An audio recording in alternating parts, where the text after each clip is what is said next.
the Advent 7 podcast. I'm your host and guy laughing too hard at his own goddamn jokes, Trey.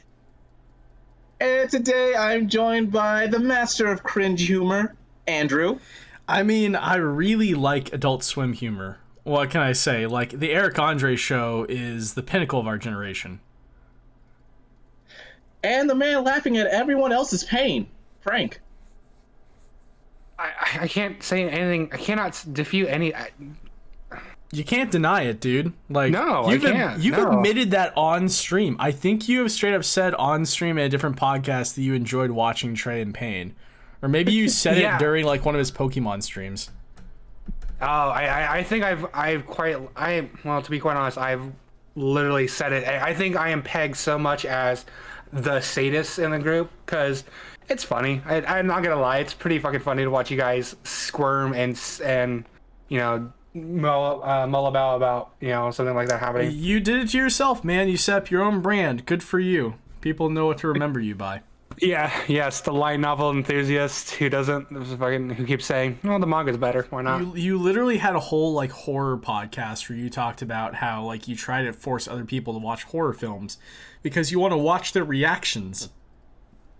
Yeah. It's funny. It's funny. That's the only reason why I do it. It's funny. It depending on your perspective, sure. I see it as unfortunate and sad, but who am I to judge, right? I mean, well, if you see a person get hit in the nuts a couple times, it's funny to watch it. Someone else's pain. Oh god. Oh my god. So yes, today we are talking about the shows that make us cringe, laugh, and facepalm. That's right, we're talking about comedy anime. But before we get started, we'd like to thank you all for tuning in today. If you're new here, we hope you enjoyed the video. And if you do, please leave a like, hit that subscribe button. We're trying to get to 200 by the end of the year. Let's do this, folks. And share this video on all social media. And once you finish this video, why not check out more of our content? You can watch Andrew play through Kirby and the Forgotten Land. We get to see probably one of the best Kirby games in the last few years. It's really fun.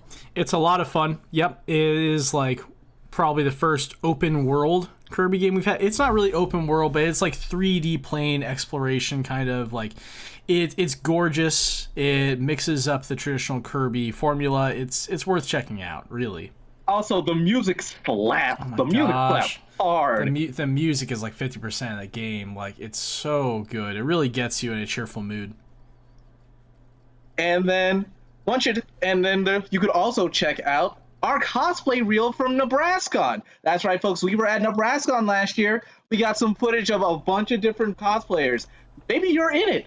Feel free to check it out. It's on our page. It's on the YouTube channel. It's on Facebook. It's on the Anime Nebraska webpage. Check it out. Mm-hmm. Yeah. So Andrew put in a lot of work, and it just came out peak. Thank you. I appreciate it. Yeah, we saw a lot of cosplayers, and we got to meet a lot of people that are in that video.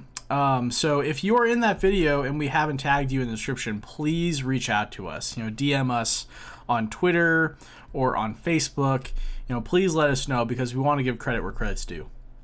Yes, absolutely. And then finally, come back later this week, where as long as I don't get too lazy, you can finally hear who won Tournament Arc Madness.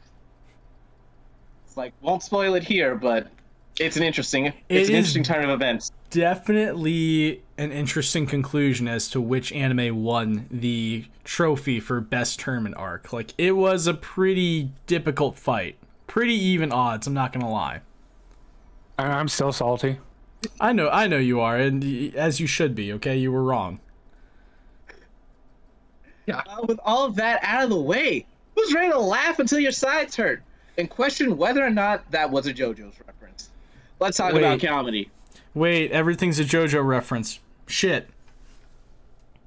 Spoilers for any shows we mentioned, but we probably won't go too in depth on it. Probably not. I mean, in general, we're just gonna talk about like the shows that we enjoy, and we might give out like a couple specific examples of jokes and skits from those shows, but like we won't go into full detail about like where the shows go or like what the conclusions are or anything. that's not the focus of this podcast. Yeah. So let's start at the top. Boys, what's your favorite comedy anime? Favorite of all time is really hard to pick. My mind immediately goes to Konosuba.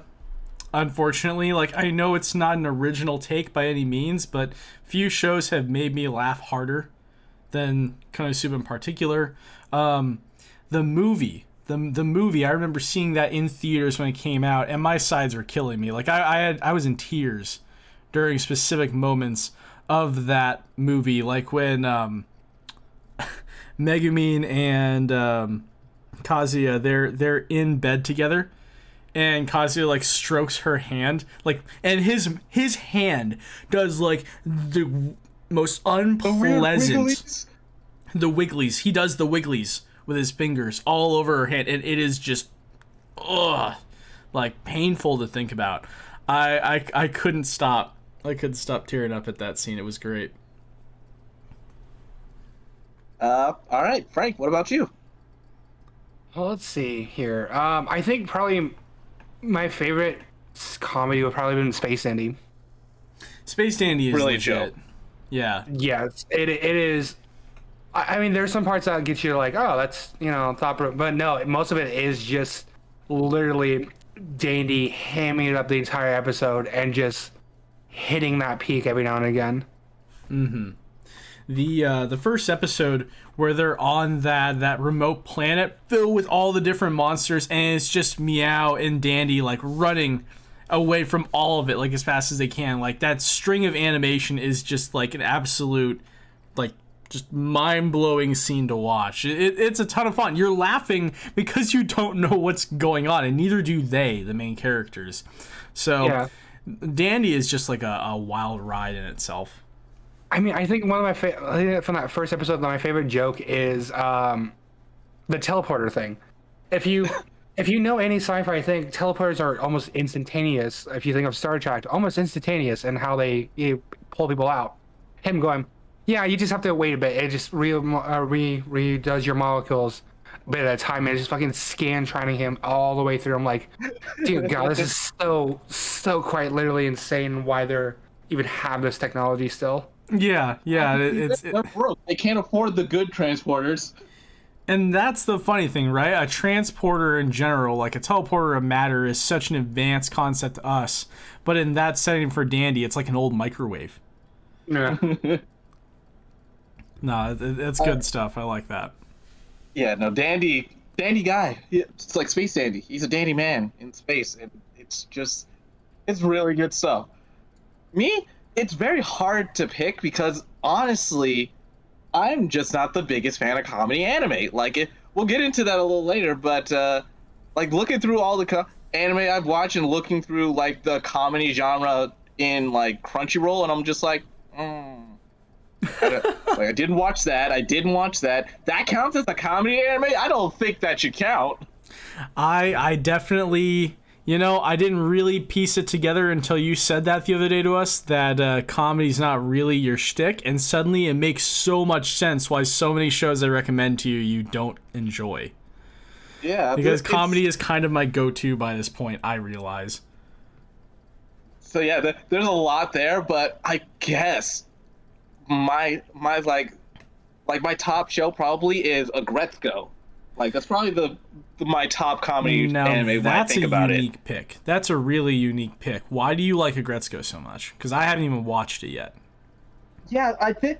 Well, I think it comes down to like the other aspects of the show, but comedy-wise, the first season, just seeing whenever Retsuko gets angry and she belts out with the metal is so great to me. It's just because the first couple seasons are like mostly a workplace comedy. She's dealing with her chauvinist pig boss, who is actually a pig, and yeah, so she's constantly getting dumped on and all that. Just like, she's dealing with like regular life stuff, but because she has this death metal side to her, it always is pretty awesome. Especially when more and more people start finding out about her death metal singing, like when she gets to go hang out with like the two top tier ladies in the company, like the the lead secretary and one of the other heads of department.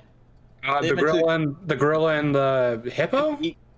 No, the gorilla and the eagle. I think. Well, her name was like Wakahime. She's a very fancy looking bird. I can't remember what type of bird she is, but it's like, yeah, the gorilla and the fancy looking bird. The three of them go out. Eventually, go to karaoke, and then a Gretzko song comes. Gretzko accidentally punches in her death metal song because she's always goes to karaoke like every night after work. Just to like oust her anger, really, to like just get it all out of her system.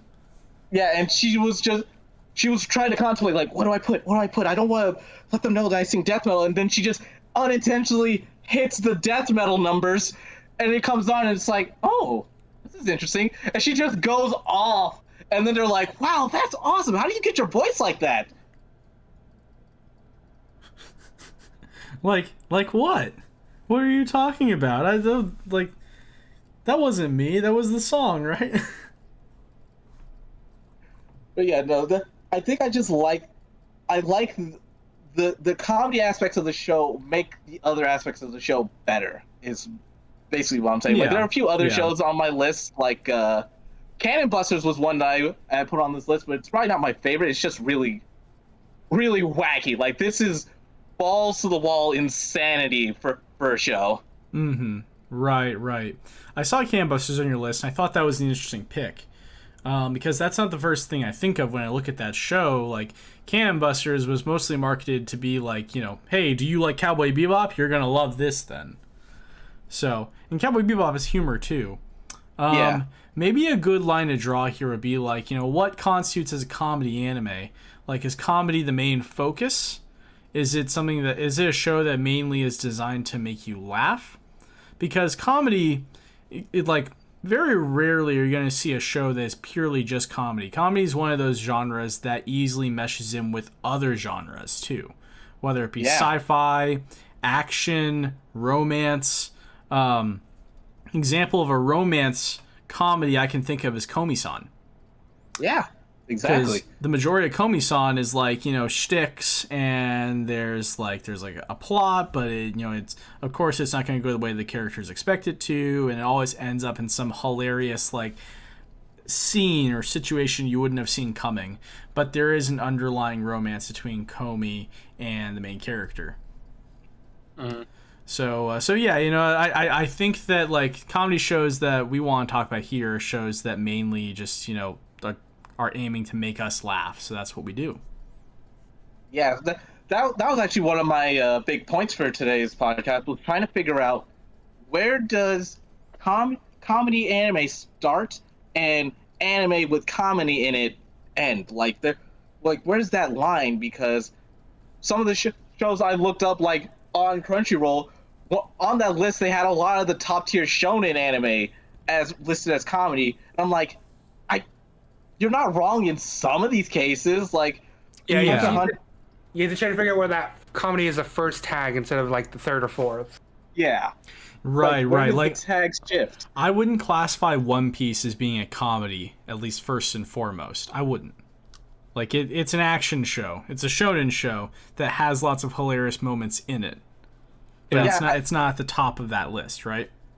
It's not the top of that list. I can make an argument for One Piece possibly being almost a comedy anime, just because when Oda wrote / drew One Piece, he was trying to he was taking a lot of inspiration from American style cartoons.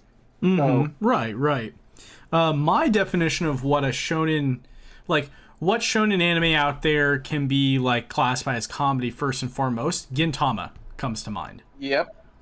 That is a show that has action elements. It's got conflicts, characters, overarching plots. But I mean, I watched the first 40 episodes of Gintama, and every episode was another weekly adventure of, and it would always just be something really stupid.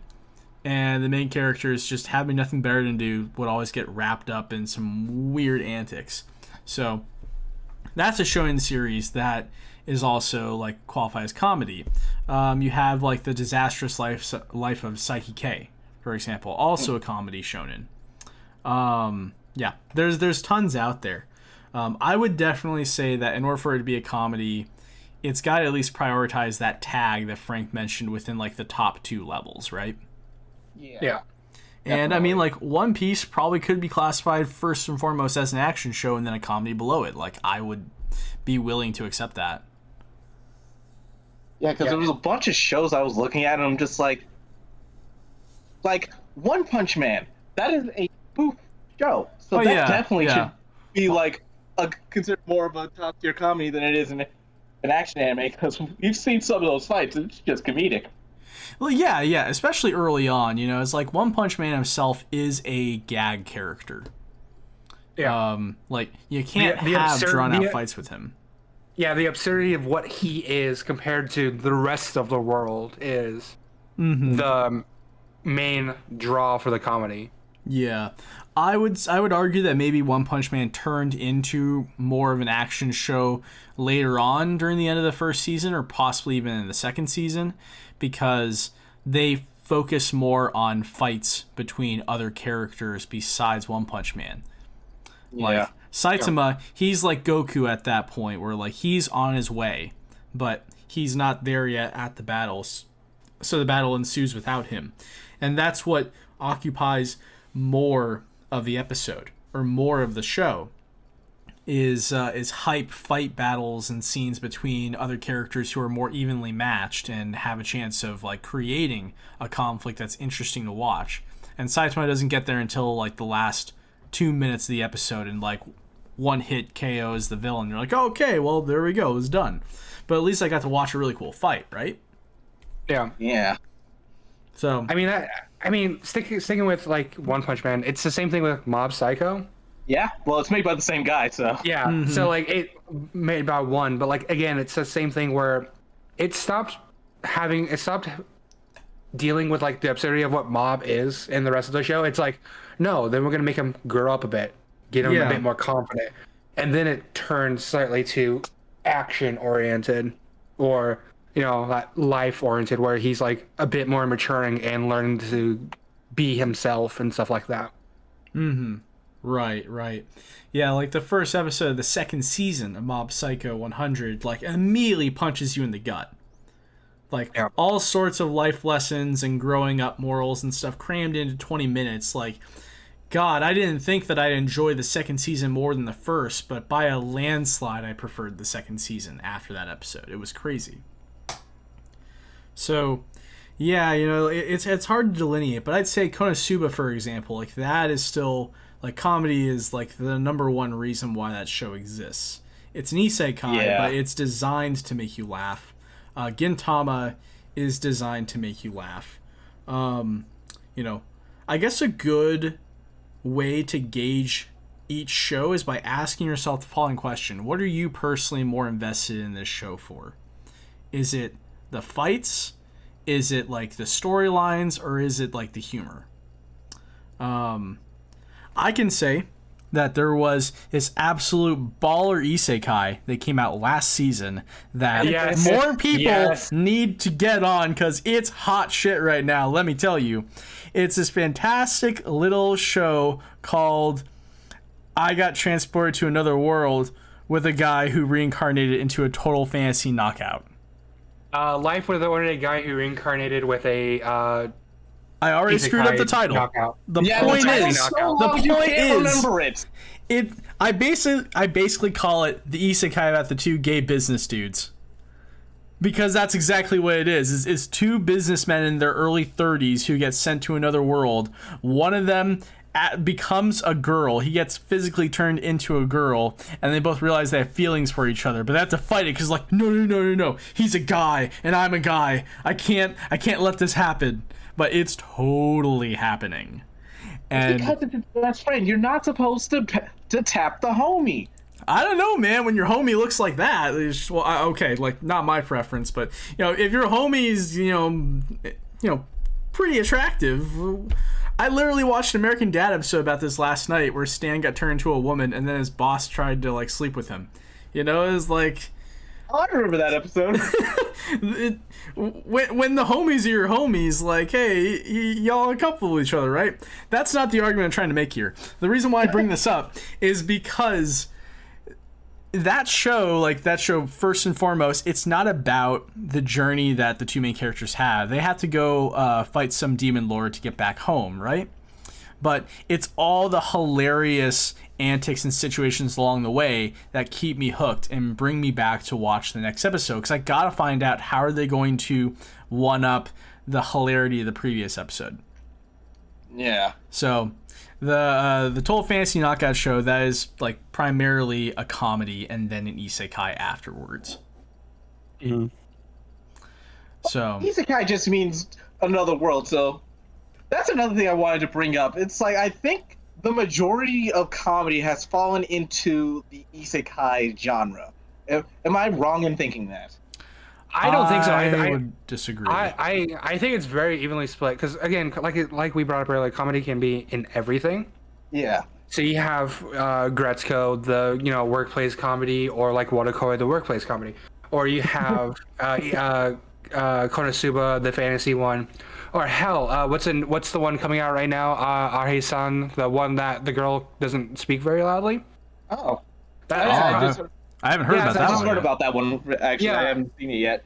Yeah, it's a comedy coming out right now, and it's about two kids in high school, and one of them doesn't speak clearly, and the other one just makes wild accusations on this girl who doesn't speak, who speaks very softly. So he sees her walking around with a dog, but then the dog is carrying her around like a person with a horse. Like, it's insane. And then he makes this whole thing about how, she might be part of the Yakuza and, creating this whole thing. But in the end, she's just messing around with the dog, and she's just a small person. And so the dog is literally carrying her around and taking care of her as well. So, but like, the whole point of the show is like, he's making these wild accusations, or people are making these wild accusations about something they, again, don't understand at the point. But it's comedic at that point. But it's in the school, so it doesn't really pertain to like fantasy anymore. It's just everywhere. Mm-hmm. Yeah, I would say that probably the reason why it seems like comedy is more prevalent in isekai than any other genre is because there's so much isekai out there nowadays. Yeah, fair. Every single season, like, at least a third of the new shows that come out that nobody watches or has heard of is like one-off isekais.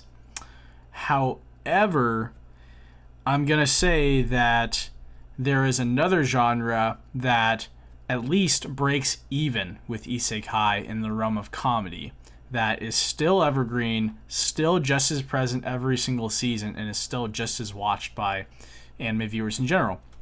That is the romance genre. Yeah. And we've done like 3 different podcasts that have brought up romance. Yeah. Romance animes. Yeah. So. Romance is everywhere in anime. And how do you make a romance interesting? You either add drama to it, which honestly people don't really want to see as much because it makes them sad, or you add humor to it to lighten the mood and kind of like extrapolate things a little more, drag out the plot even further by adding like other spare characters into the mix and then creating misunderstandings that are like really silly but fun to watch. It creates this like heartwarming feeling by combining romance with comedy together. So Komi-san, again, great example for a comedy show that's also romance. And is it more comedy than romance? That's actually a hard thing to say. I don't feel like I'm qualified to state whether it's one or the other, but I can say it has both to a very high degree. So, yeah. Other romance shows, Kaguya-sama, Love is War. Yeah. Third season just dropped today. Dropped this weekend. Yep, it just dropped this weekend. We have a third season like kicking off right away. I can't wait to go watch that, by the way. It's like, I love Kaguya-sama. It's so much fun. The premise of the club president, and is Kaguya the club secretary or is she the vice president? She's the vice president, right? Vice president. The two of them trying to trick each other into confessing to one another first, because they both know the other person loves them by this point. They know. But if one of them were to admit that, oh, hey, I like you, that would be like admitting defeat, right? Like, that would be showing a sign of weakness. And both of them are thinking, I can't do that. I can't show my weakness. I have to be proud and strong. I have to make the other person cave, and I have to trick them into confessing to me, because that proves that I'm like the stronger one out of the two of us. Yeah. And it's just so stupid of a premise, but it keeps you coming back for more, because the stuff that they do in the student council room, just, it gets wild to the point that you realize that both of them have forgotten what they're even doing. They fall in love with each other. They go out on dates together. There's certain points where you can tell both of them have forgotten their initial objective because they're so wrapped up in just the moment. And you realize, what is the point? What is the point? Just say how you feel. But they're not going to do that. Never. They're not going to do that because they're stupid. And so that's what makes it funny, is just seeing them act honestly like just a couple of dumb high school kids, like wrapped up in a very silly conflict. So yeah, we got a message here from Big T. Sometimes a lot of OP main character isekais that take themselves seriously. But he's probably answering my question: does isekai equal comedy?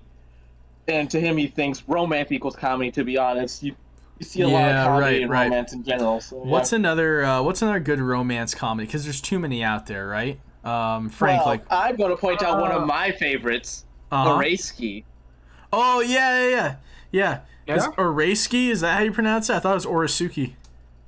I don't know. I don't speak Japanese. Suikun. Oh Jesus. But yeah. What's the full title to Orisuki? Like, what is it in English? The title is "You Can't Be the Only One That Loves Me" or something like that. It's that one anime with Bench-kun. Bench-kun. It's the Bench-kun. For those of you who have seen the Giguk video about Orisuki, yes, it is. Oh god, it's in Japanese. It's in Japanese. Han ore wo suku nano wa ome daki ka wo yo. Yeah. Gotta love Orisuki, are you the only one who loves me? Oh god. Yeah. No, like Orisuki's amazing. I'll let you gush about it because you're probably the biggest fan I know of that series, actually. It's just the dumbest thing. The bench is what kills me every time. Why is there a bench in the library? Yeah. So for the viewers who haven't seen Orisuki yet, explain to them what is Bench-kun? How does Bench-kun come into play here? So the whole show, the first episode. This is the first episode. Our lead protagonist, he's got the super bubbly best friend, and he's got like one of the club presidents. I can't remember which one, but it's like he works with her a lot in one of his clubs. And there's also a girl who works in the library. And one by one throughout the entire weekend, each one of them ask him to talk to. They ask to talk to him at some point, and there happens to be a bench right over there for them to sit on. And the second they sit on the bench, the first two girls, not the geeky girl who works in the library, they both ask him to sit on the bench and tell him that they are in love with his male best friend, the baseball star. Exactly. Yes. Like the first two girls that ever confessed to this guy in his whole life, turns out they're both asking him how they can confess to his best friend. Yep. Turns out our main character is like the background character. He's actually the best friend of the main character. Yep. And then when he gets to the library girl, he's hoping she asks him to help set him up with his best friend. But she's like, "No, I love you." And it just breaks him. Isn't it because like he is like literally the worst person ever? I mean, kind of, yeah. Yes. He's definitely just an awful person deep down, but the main character is very selfish. He's very self-centered in the beginning of the show, and he wants to be the main character of his life. Like he just wants like all of it really. He wants to have like a hot girlfriend. He wants to be smart and cool and liked by everybody, and that's absolutely not who he is. Like he's just a loser, but he knows he wants to be more popular. So when this nerdy girl who creeps him out, frankly, and he's been trying to avoid this whole first episode, talks to him in the library, she's like, I have something important to tell you. Why don't you sit down? And he looks over. There is a park bench in the middle of the library. Literally the same bench that the other two girls talked to him on outside, asking him to help them get in touch with his best friend. That same bench shows up inside of the library. Yep. And this becomes a running gag. Bench Coon, as the fans have colloquially called it, Bench Coon just shows up at all of like the most inopportune times for the main character, and it's hysterical. Yeah, it happens like 4 more times throughout the show. I can't remember if the nerdy girl like confirms whether or not she just like disassembled the bench and reassembled it inside the library. It looked like she had like an Amazon box. Oh, okay. Yeah. Which she built a bench in there. Either way, completely ridiculous. Yeah, so that show is a lot of fun. They get like the harem keeps growing randomly. Like there was one bully girl who ends up falling for him. Like they end up working together at a restaurant at some point. It's like 2 other girls fall for him. Then his best friend his best friend asked him to sit on the bench too at some point. I can't remember what exactly. At one point he has to sit on the bench with his best friend and he's like, oh my god, no, don't do this. Don't do this. This isn't like I like you as a friend, but please no. Yeah,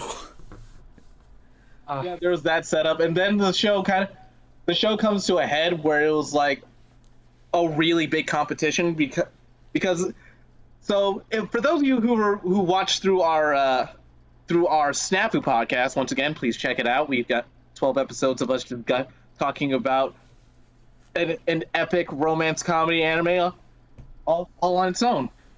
But some of you might remember me gushing about the OVA finale to it, because they basically set it up where there's another dude from the nerdy girl's middle school that liked her a lot, but she didn't like him. She didn't return his affections.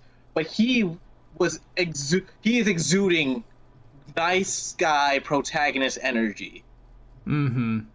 So it's almost like he's entitled to the girl that he wanted in middle school. Right. So the final OVA basically is set at the annual National Series baseball game. And the competition is middle school protagonist dude going up against our lead protagonist, and which girls are going to pick him. It was ridiculous. That's right. Yeah. They do like a competition between like whether or not the main character of Orosuki or this other dude from middle school, like which one of them like can score like more confessions basically, or something like that. Basically. Yeah, no, like Orosuki is again another show that's designed to make you laugh out of like the sheer ridiculousness of the entire situation, and how like a lot of the conflicts come out of nowhere. So whether it's Bench Coon, or it's a competition at a baseball stadium, or the fact that the main character is actually like a side character in terms of status, anyways, like that's what makes it funny. Yeah. Let's see, what other shows were we going to talk about? I did want to talk about slice of life and comedy. Actually, I wanted to bridge out of romance comedy into that, because slice of life, really, like, people watch slice of life for the comedy first and foremost. Like there's not a whole lot else you can do in a slice of life setting besides make it funny, right? There's slice of life dramas as well, but they don't hit off as well. Okay, I don't want to say as well, but like they're not as popular.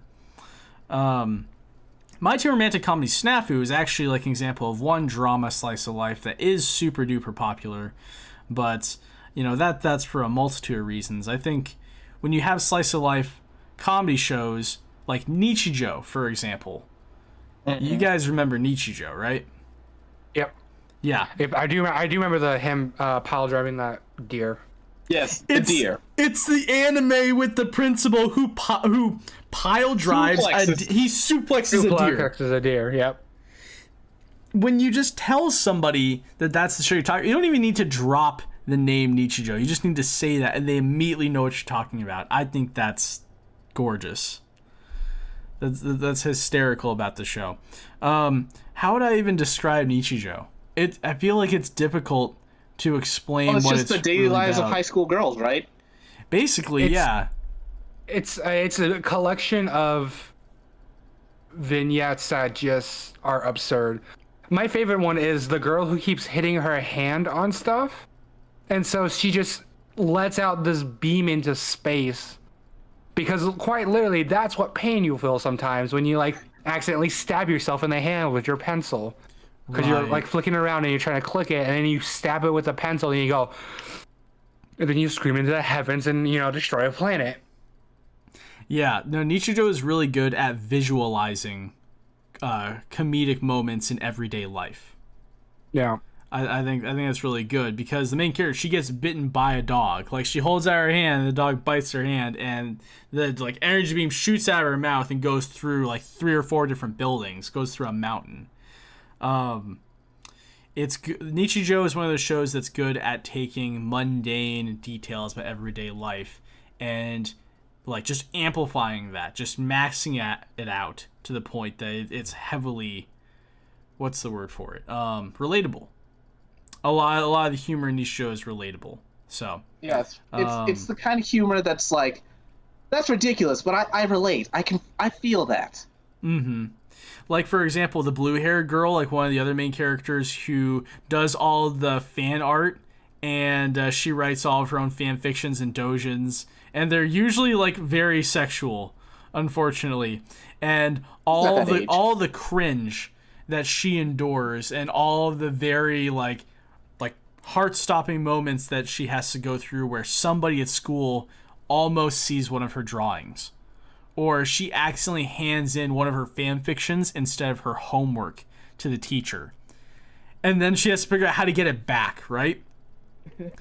Nichijou is very good at doing that, and I really appreciate that show for what it is. Like, it's still a classic all these years later. I think it's like at least 10 years old now, but I can believe that. Yeah. any anime fan worth their salt like has to watch Nichijou at least once. Yeah. At least you got to see the principal suplex that deer. Right. I mean, you could just Google that. I'm sure that if you search for principal you search for suplexes deer in YouTube, Nichijou is the first thing that's going to come up. I think if you just search Nichijou, you'll probably see that thing to be the first video. It's just him fucking Benward's backing that deer into submission, and it's amazing. And then no one believes her. Absolutely no one believes her. Mm-hmm. Right. I think he has like a couple more run-ins with that deer throughout the show. Like, the principal and the deer have like an ongoing rivalry. Yeah. So I want to point out something that I recognize for a lot of comedy anime. They're either short run shows, like they have. Yeah, they have bits. They have bits. Yeah. I think that's the thing you're looking for. Is they have bits. Yeah, because instead of them being like one long 30-minute continuous story, of like a true comedy anime is like divided into like super small subsections. Like here in America, a lot of American cartoons are actually only have like an 11-minute runtime. Right, Sometimes like they're episodic. With 2 episodes. Yeah.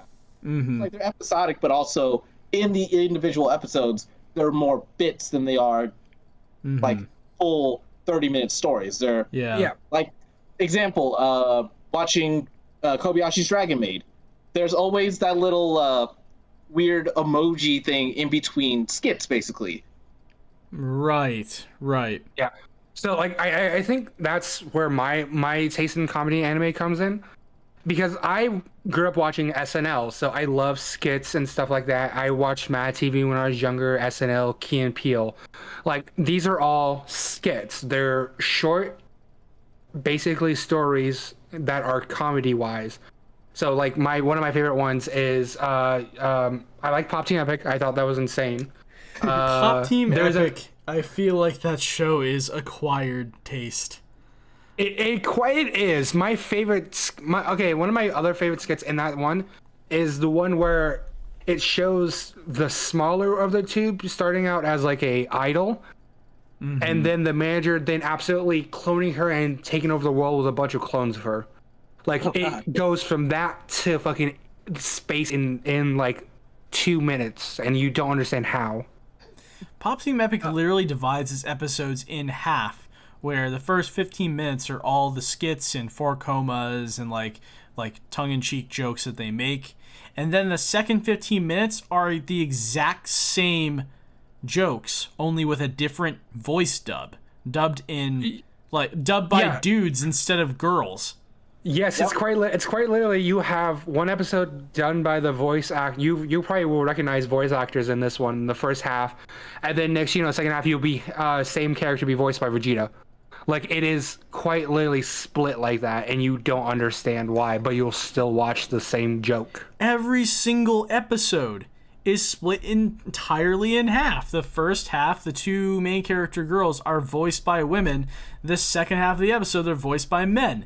It in itself is a joke that they consistently do every single episode throughout the entire season. And there really is no good reason for doing it other than what Frank said. You're going to sit there and watch it anyways. And the change in tone of the voice of the characters, they can actually make certain jokes even funnier. Depending on whether or not it's a man or a woman that's voicing the part. If we spoke Japanese, I'm sure that like it'd be even funnier, right? I mean, even the English dub for it is the dub did that too. The dub did that too. Right. So like another one of the 4 comas type of thing, the skit based one is one I watched like a long time ago when I first started watching anime. It's called Denkika. Denkika? Denkika. I don't think I've heard of that one. It's like very like I heard nothing else about this. Like no one else spoke about it until when I started watching it. Basically, it's about these group of people who work at a bookstore, a Japanese bookstore, and it's like the wacky crap they get into. Like they're like made with a bunch of wacky people. One of them is a mangaka artist. One of them, he holds exhibitions to tell people to give people dojin based on what he thinks they'll like. He will sit there in like a chair, look at you for 2 seconds, then pull out a dojin and then give it to you and go, "This is what you will like," without saying a word. And then there's one of the side characters is a person who wants to shut down the store for being indecent. Okay. But she makes it to that showing, and then he gives her that, and then she just wants to go, "Oh God, this is perfect," but I cannot say this. I cannot say this out loud, and so I have to hide it. But I still want to come back to this place. That's great. Yeah. And then there's like a part-time girl who loves zombies, and so every time she like has it infect like this random thought about zombies, she'll bash someone's head in with a metal bat. Good Lord. Yeah. It is. Okay. It is funnier than hell watching this show. I am so sad no one else has seen it, but it is funny. It is truly funny. Well, the name definitely like sounds familiar. I feel like I've heard of this. How recent is Denkiga? Was this like within the last year or so? No, this is like pretty long ago. 2008, 2010. Yeah. Oh, damn. I know I've heard of it, but okay. Yeah, it sounds like it's just one of those shows you hear from other people then. It's not anything recent. Oh, yeah, no, this is when I first started watching anime. That was like in 2015 when I like fully started. Gotcha. But this is one like the back catalog of like Crunchyroll. Right. Speaking of like bookstores and comedy anime, do either of you remember this little gem that came out a little while ago called Skullface Bookseller Honda-san? I remember it. I did not watch it, but I remember it.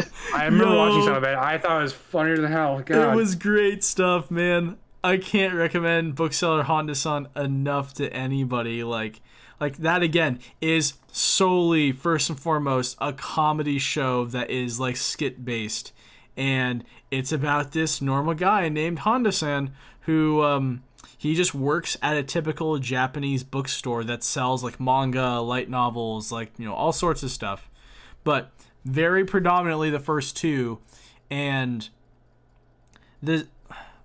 I'm pretty sure, I could be wrong about this, but I'm almost 90% positive that the series itself is written by, again, the author who's the self-insert for Honda-san, and it's him telling his own real-life experiences about working in a Japanese bookstore and the crazy stuff that went on there. You know, like the books they'd have to sell, the representatives from different, like, manga companies like Shonen Jump, for example, Shueisha and Kodansha, that would come into the store, and how him and his other coworkers would have to deal with like representatives from those companies, how many books they have to sell in a given day. Honda-san took all those experiences and then just made them even more ridiculous on paper. He just took his real life experiences and made comedy out of that. But then on top of that, he decided to just give himself and all of his coworkers like weird faces, just to up the ante. So he gives himself a skull for a face. Other coworkers of his, like, they have animals for heads, they have like objects and where their faces should be, but it's just, at the end of the day, a comedy series about a very unfortunate group of people that have to work at a bookstore and how stressed out they are. And if you've ever worked in customer service, if any of our listeners here, if you're listening to this, if you've ever worked in customer service before at a job, whether it's for a restaurant, for a bookstore, call center, movie theater, what have you, you will relate to this show. Because a lot of the pain from Honda-san is just, you know, these poor people trying to satisfy their customers and the investors that come into the bookstore. So it's great stuff. The customer's not always right in the chat, folks. I mean, yeah, pretty much. No, it's good stuff though. But yeah, slice of life comedies, again, tons of them out there. Isekai is not the only genre that has comedy very prevalent in it. And comedy can exist in horror as well. Case in point, you have Mirako-chan that came out like late last year. Like, yes, there's scary moments in it, but there's also a good bit of humor too. There's lots of very awkward and funny moments. They're like, well, yeah, I mean, when you can see monsters that other people can't, and you try to point them out, you know, like, people are gonna not really take you seriously. In Mirko's case, like, she has to ignore all that stuff, but oh god, it just puts her in some hard spots where it's painful to watch, but it's also really silly.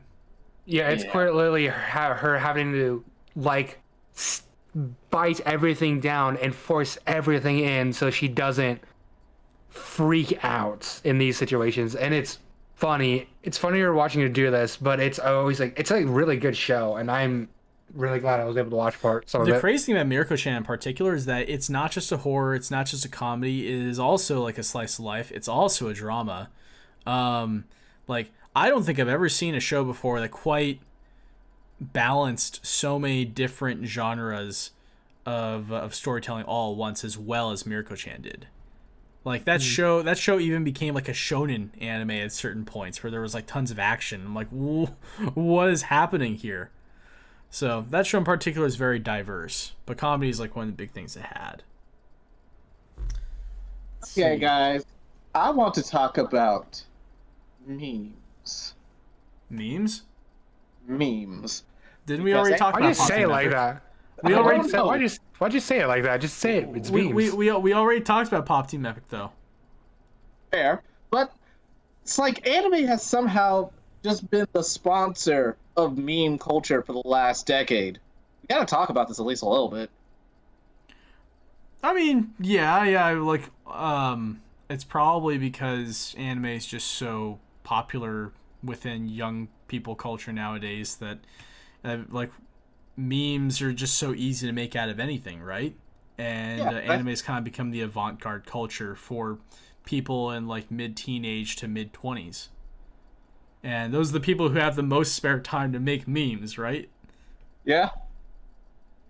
But like, well, let's say I have to bring it up. I know that, but the slap. I'm just gonna call it that. The slap happened, and people were already hard at work on the memes. And the first meme that comes up is the JoJo meme of you. Oh, so you're approaching me. That is true. Yes, JoJo memes, like the JoJo fan base, they make memes out of literally anything and shove it into JoJo. And the quote unquote slap from the Oscars that everybody keeps talking about, yeah, that was definitely one of them. It's actually on screen right now. That was funny. A lot of good content came out of that moment, I'll tell you what. Yeah, but it's just something to think about. But I guess I wanted to bring up memes because I actually wanted to bring up probably the memeiest thing that could possibly exist: the dub of Ghost Stories. Oh God. Okay. Ghost Stories is a comedy now. It wasn't designed to be, but that is what it will forever be known for, is its very mid-2000s sense of humor, shock value humor specifically. And God, I love it. I stand by it. Just it's worth watching at least once in your life. The rabbit joke in particular, though, is one that I don't think the internet is ever going to let go of. They're never going to forget about that. It's horrible. Oh, God, yes. It's absolutely horrible. And then the jokes about, like, the main character's little brother, like her little brother who just keeps speaking like blah, blah, blah, blah, blah, blah, blah, like the entire time, and they just make fun of him constantly. They've essentially reshaped all the characters in Ghost Stories to be entirely different archetypes from what the writers intended. So it's ridiculous, and I love it. It's just, see, that's to me.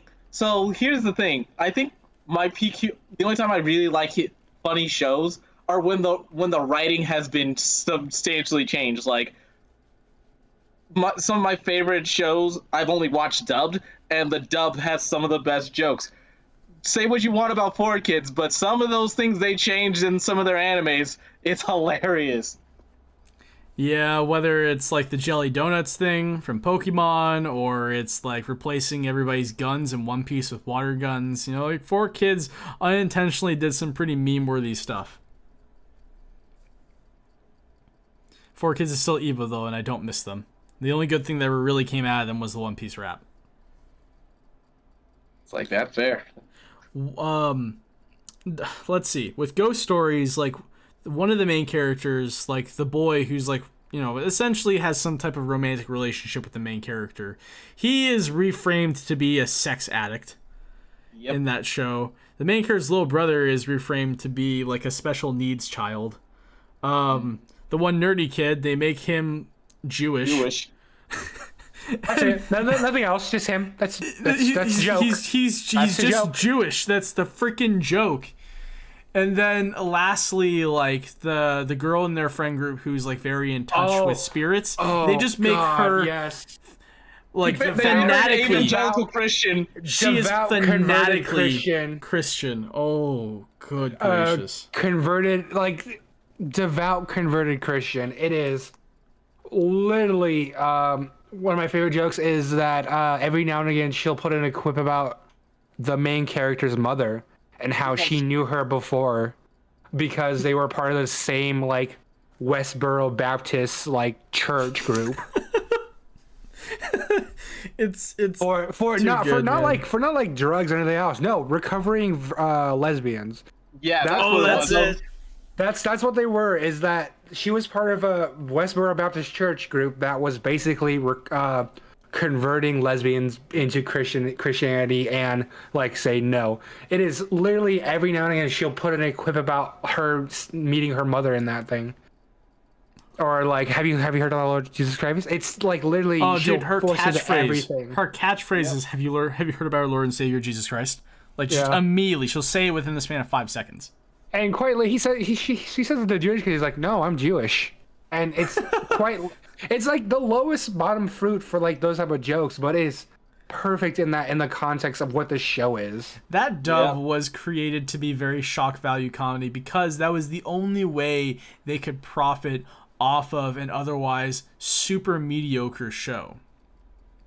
The Japanese production team, when they handed off the dubbing rights for Ghost Stories to Funimation, No, was it Funimation? I thought it was Funimation. I thought it was Sunrise. Maybe, well, okay, either way, like the dub studio that the company sent off Ghost Stories to, they told the ADR director and the voice cast, look, do whatever you want to do with this show. Do whatever you can with it. Just please make it sell. Ghost Stories had made no money in Japan. It was not doing well over there because it was just a very generic show with a poor production budget, uninteresting characters, a very tried and true plot. There just was nothing stand out about it. So the voice cast and the director said, okay, yeah, anything goes, huh? We can do anything? And the Japanese company's like, yes, do whatever you can, just make it sell. And the English cast is like, okay, all right, I think we got an idea. And, you know, for better or worse, Ghost Stories will live on in infamy in the anime community forevermore. Like, to the end of time, like, Ghost Stories' dub will just be remembered by everybody. People know about it. People saw it. That show sold tons of copies in the US because of its dub. Because everybody back then was like, oh my god, like, I gotta share this with my friends. They have to hear how ridiculous this is. Dubs didn't really do what Ghost Stories had done at the time. Yeah. So oh my god. It's memorable, right? Because it's the comedy, the sense of humor there is so bad. It's really bad.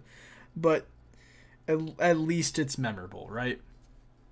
Okay, so the studio that did the dub did also Dean Angel, Chrono Crusade, Cromartie High School, Elfen Lied, Full Metal Panic, the second raid, so the OVA and the TV thing, Full Metal Panic from Mofu, Gantz. There's a lot of it here. Kaleido Stars? I thought that was Funimation that did all those shows, but maybe they just licensed them. Probably. Maybe. But no, like Neon Genesis Evangelion, they did the DVD production for was it. it ADV Films? Yeah, ADV Studios, yep. Yep, okay. That makes a lot more sense that it was ADV. Like, yeah, because they're more OG. Because the main one of the main characters in that dub is Greg Ayres, and Greg Ayres was part of this area. Got you. Okay. Yep, that makes sense. Greg Ayres played the Jewish kid. Well, Yep. I do want to take the moment to just say, like, we spent a lot of time talking about, like, the debate of what classifies a comedy anime and, like, different genres that blend with comedy. Now I'd kind of like to just go down the list of shows that we wrote ahead of time, because we have a bunch of them. And I know we're not going to get through all of them unless we just start naming them off one by one, being like, okay, so this show, like, this was good for XYZ. This show is good for XYZ. Let's just run through them as quickly as we can. How about that? Yeah, okay. God dang, I didn't create my list. You'll have to come up with it on the spot. You got time. Dre and I made lists. You can come up with yours while we're talking. Yeah, go ahead. I'll do my stuff like I did in high school. I'll make it up as I go. So, Konosuba. Reason why it's good. There's that scene in the movie where, like, Kazuya is obsessed with the villain's, like, big boobs. So, like, he goes to the dark side, and then turns out the main villainess actually also has a penis. And he is super horrified. Penis. There was something between her legs, and he quickly realized his mistake. But it was also about, like, Megumin's, like, whole clan and everything. Like, it was a very good movie. Like, the first 2 seasons, they have tons of great world building and characters. But what's most special about Konosuba as a franchise is it's essentially about 4 idiots, and they're all stupid for entirely different reasons. And the way that the 4 main casts all bounce off of each other is what creates the humor for Konosuba. So that's what makes it so good. Sakamoto. You watch Sakamoto, right, Trey? Yes, because he's cool. Okay. Cooler. Yes, Coolest. I've only seen one clip of Sakamoto. It's the one regarding the time is money when he's trying to buy porn at that one store. Like, that's like in a nutshell. Sakamoto is like how cool and suave that he can pass himself off as, and just the way that everybody else reacts to him, the way that everybody else like meshes around Sakamoto's cool factor when really he doesn't really know what he's doing. He just looks like he does. Nah, he totally knows what he's doing. Okay, The man is probably the man right. is a god in kids' clothing. Devil's a part-timer. Satan makes French fries at McDonald's. It's McDonald's demon food. It's fantastic. I really need to finish this show so I can watch the second season when it comes out. I can't wait for the second season. First season holds such a special place in my heart because I watched it as it aired in 2013. That was during my renaissance of anime. Tons of fun. Really good stuff. And also, like, Devil's Part-Timer really reinvents the isekai wheel pretty well in ways that current isekai don't. Gigguk made a whole video about that. Everyone should go check it out. Miss Kobayashi's Dragon Maid. Whew. This show. What makes it funny, Trey? Well, there's a lot that makes it funny because what happens when you invite a lesbian dragon to live in your house? You have lesbian And comedy.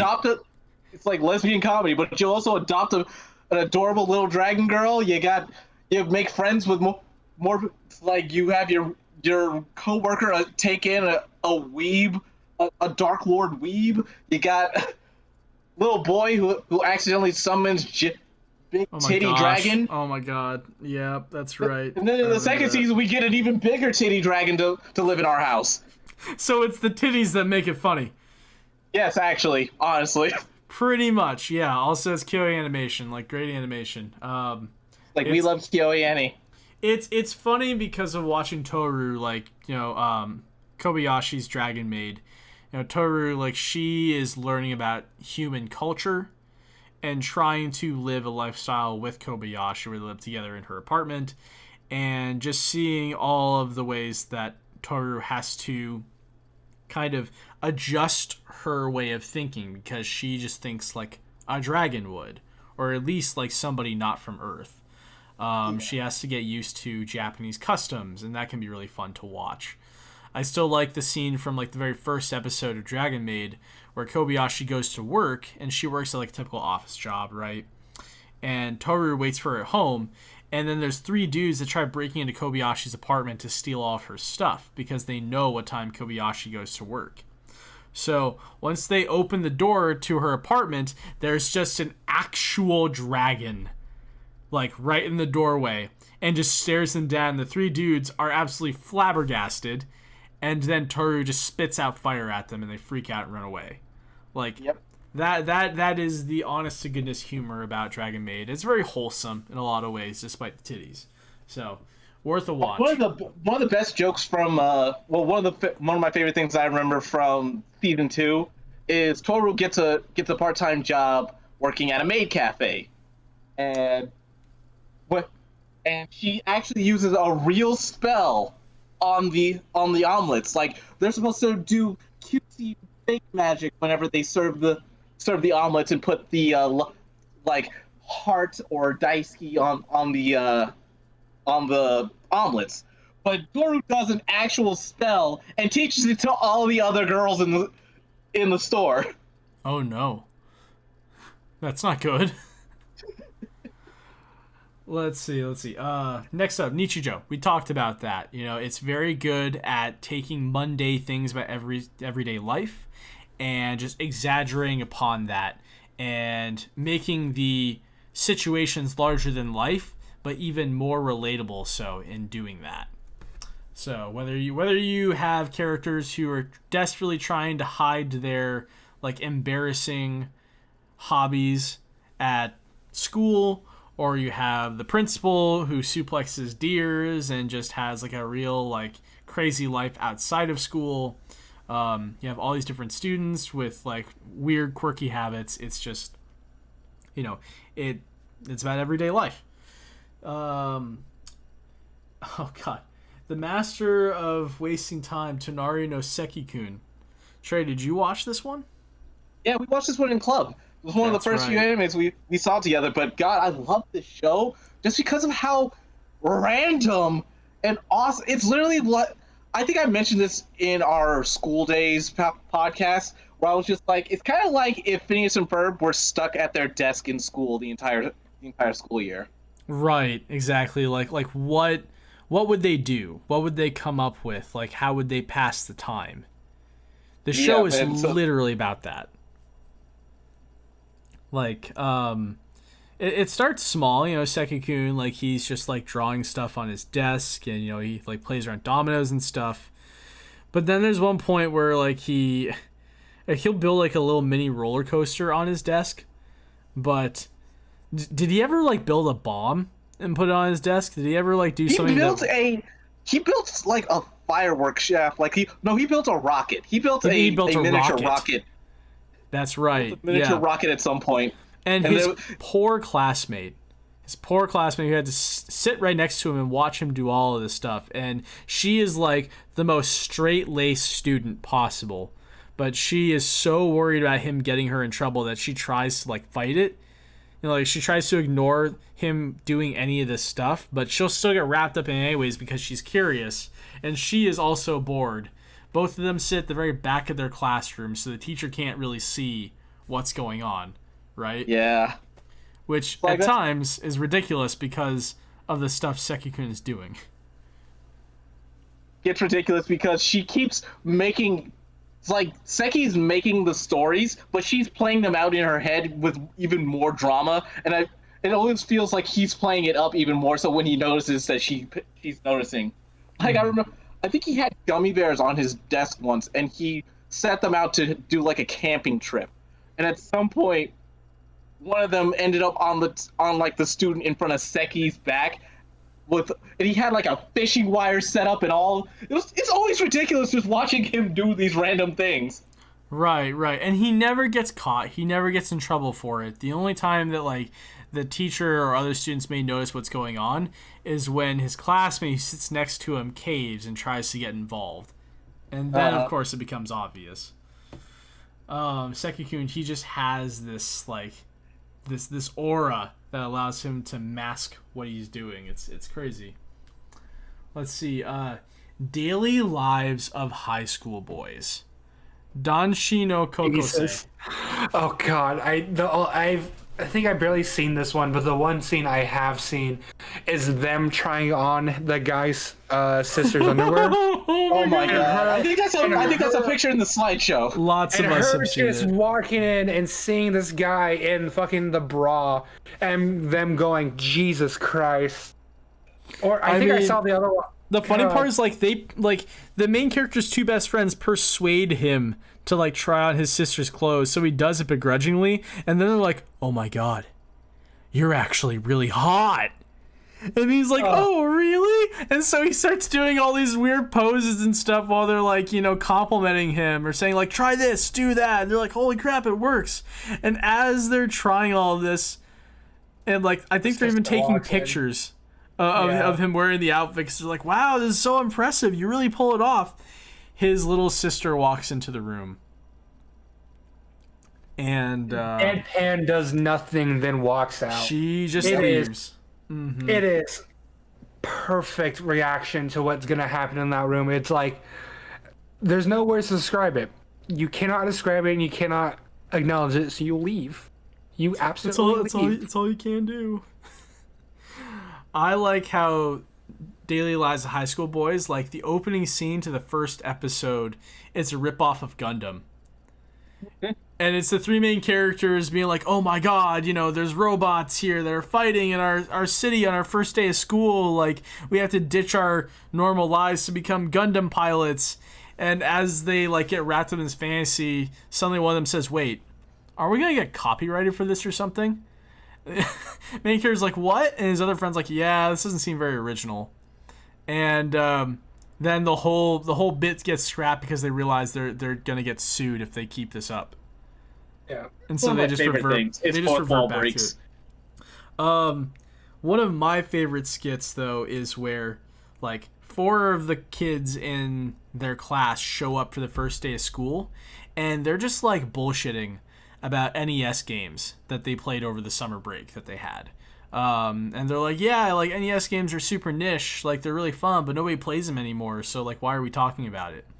It's just like a throwaway gag kind of conversation. And then their teacher walks in and says like, good morning class, and the 4 of them are like, good morning, and they sit down. And as a viewer, you don't realize it yet, but they're the only 4 kids in the entire classroom. There's nobody else in that classroom besides these 4.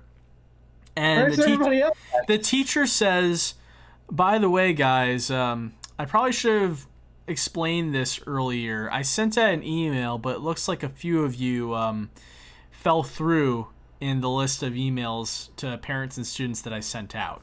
She writes on the chalkboard in a full sentence, I screwed up. You're still on summer vacation. Tomorrow is the first day of school. And then she drops the chalk and sprints out of that classroom. And the 4 of them immediately go, what the fuck? And they just storm out and chase after her. It's gorgeous. I can't stop rewatching it. It's a lot of fun. She even says it in the skit. She's like, I messed up. I sent out this email, but I didn't send to everybody. I should have. Yeah, you're still all on summer vacation. And then dips. Yeah, and she actually laughs and then she dips out.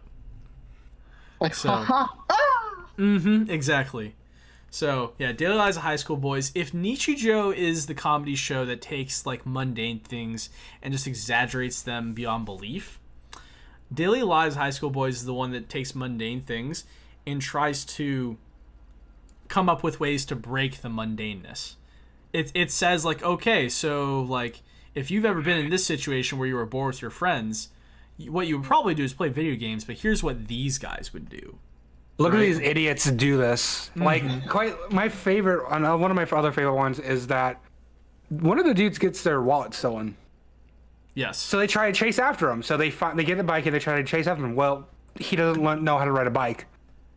So he fails and fails again. And then next you know, they're trying to get him to ride the bike and it's already sunset. Yes. Hours have passed and you're way past the initial point of this like situation. It's not about that anymore. It's not about the wallet. No, it's him learning how to ride a bike for him to ride 5 feet, then fall over. Exactly. It's insane. Yeah, no, it's a ton of fun. There's so many clips on YouTube about Daily Lives of High School Boys because that show is also skit based, where there's like 3 or 4 skits per episode. So like, there's numerous clips out there. Everybody needs to go check it out. Okay, next up is Trey's list. Keep Your Hands Off Eizouken. I need you to talk about this show because I haven't watched it yet. What? I watched the first couple episodes. It's it. And he just couldn't get into it. But to me, it's just it's one of the good. It's a good show, but it's one of those shows where it's like, oh, this fits into the comedy category. I can agree to that. I don't know. Like, the comedy is just situational comedy. Because the whole premise of the show is that three girls, I can't remember how old they're supposed to be. They seem like they're actually like young middle schoolers. Yeah, I think they're finally entering high school. I think they're like first day of high school is like when the show starts.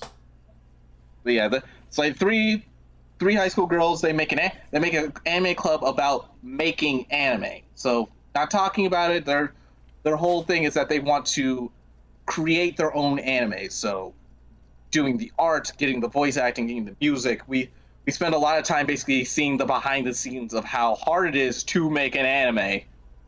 And just the comedy kind of just stems from your standard not understanding how to do everything. Also just the dynamic between the trio, because we got Kanamori, who's the money grubbing one, and then we've got our 2 idealists with one who's amazing at background arts, but she's kind of stupid, and then the model one who's really good at character design, and it's just she's kind of airheaded sometimes, but like not as bad as the background girl. She literally can be kind of dumb sometimes. So next on my list was Agretzko. We already talked about it. Love the workplace comedy aspect of it. Love the death metal shift from the tiny red panda. It's funny. It's always funny. Heaven's design team is on my list. I haven't heard of this one. I don't know this one at all. Yes, this one is fun. What is Heaven's design team? I'll let Frank take this one. Okay, so basically, there's a Robin Williams joke that says God made every creature on committee. and so this is basically that entire premise. Is basically God gives this job to animals, like give this job to angels. Hey, make me some animals, and I'll approve it. And so he sends out one of his angels, and he sends them down to this design team, and the design team starts working out. Well, I want a horse, but I can't do a horse. I want a small creature like this, and then they start with this weirdest thing. So one of my favorite things one of my favorite scenes is them trying to figure out how a giraffe will work. And so there's this whole section part of it about how an actual design, how a giraffe will work. You know, its neck is too long. If its neck is too long, it can't get blood to its head. If its heart's too big, it can't, do things. And so they problem solve these things, and it's insane in how they create mock-ups, and they see this fucking giraffe come out like beautiful thing, and it falls over dead because it can't pump its blood fast enough, and it dies. Oh my god. There's a whole bit. So there are like 6 lead designers, and one of the lead designers, his best creation was the horse. So he will always do something that starts as a horse, and then they have to redesign it like 6 different times on committee. But there's like a whole running gag episode of him trying to make a unicorn actually work, and then we just learn why unicorns can't exist. Because their bones can't handle the amount of calcium to create that horn. Like it brings in real life problems of how animals work, like how stuff like that will work. That's really interesting. Like it actually requires a lot of advanced knowledge about animal anatomy in order to create those. It's like an educational comedy show. So you get to learn about animals. Like you get to learn about why penguins are so waddle like they do. And because they have freakishly long legs. It's just that they squat all the time. They are constantly in a squat. Yeah, they're constantly in slop squatting. But like, oh god, another one of my favorite things. We need to create we got this drawing. We need to create that, and it's basically an alien. They literally create a gray alien, and they go, well, this can't be an alien. We need to make it something. It needs to hunt at night. It needs to hear everything, and so they create the owl. Yeah, but they turn an alien into an owl. But because again, like if you look at an owl's skull, it is literally insane how an owl will work. Yep. Huh. So yeah, it's cool. A lot of comedy, but it's also a lot of information. So it's always the fun part of just seeing, because each one of them has their specialty. There's a horse guy, there's a reptile guy, there's a bird person, there's a the guy who just eats the rejects, like. Yeah, the guy who eats the rejects. He tests every animal to make sure they're delicious. Yes. Like he checks for deliciousness. There's a guy who makes only sea life or focuses on sea life. There's a girl who liked cute but toxic things. What? Her greatest creation, the platypus. No, she's responsible for everything that's horrendous and wrong with this world.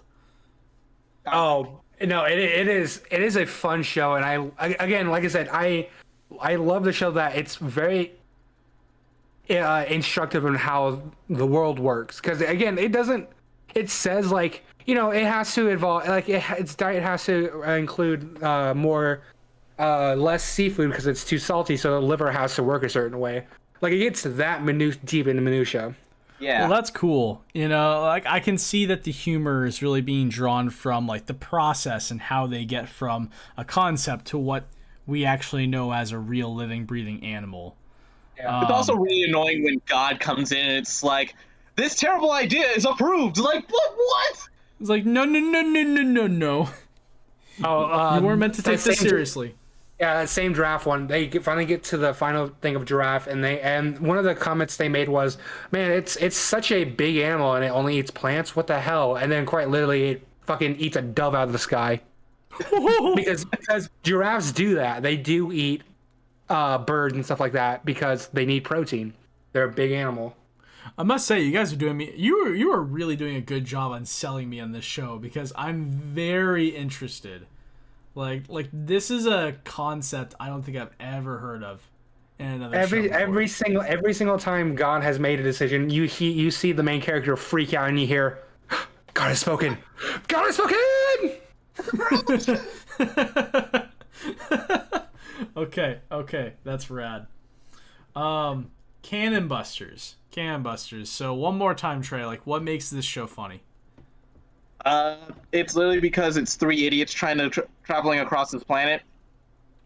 Like, there's a lot of drama near the back half of the show, but half the show is just them. The lead guy, Billy keeps dying because he's immortal, so he just keeps dying.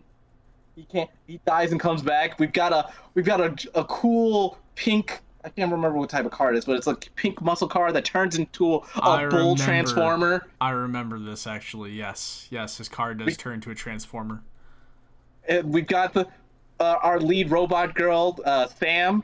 Sam is for friendship. She will go up to random people who are trying to kill them and be like, "Hi, my name is Sam. Will you like to be my friend?" Very nice.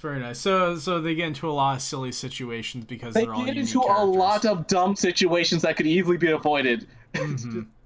Got it. Okay. Yeah. They are magnets for bad luck. It sounds like. Basically.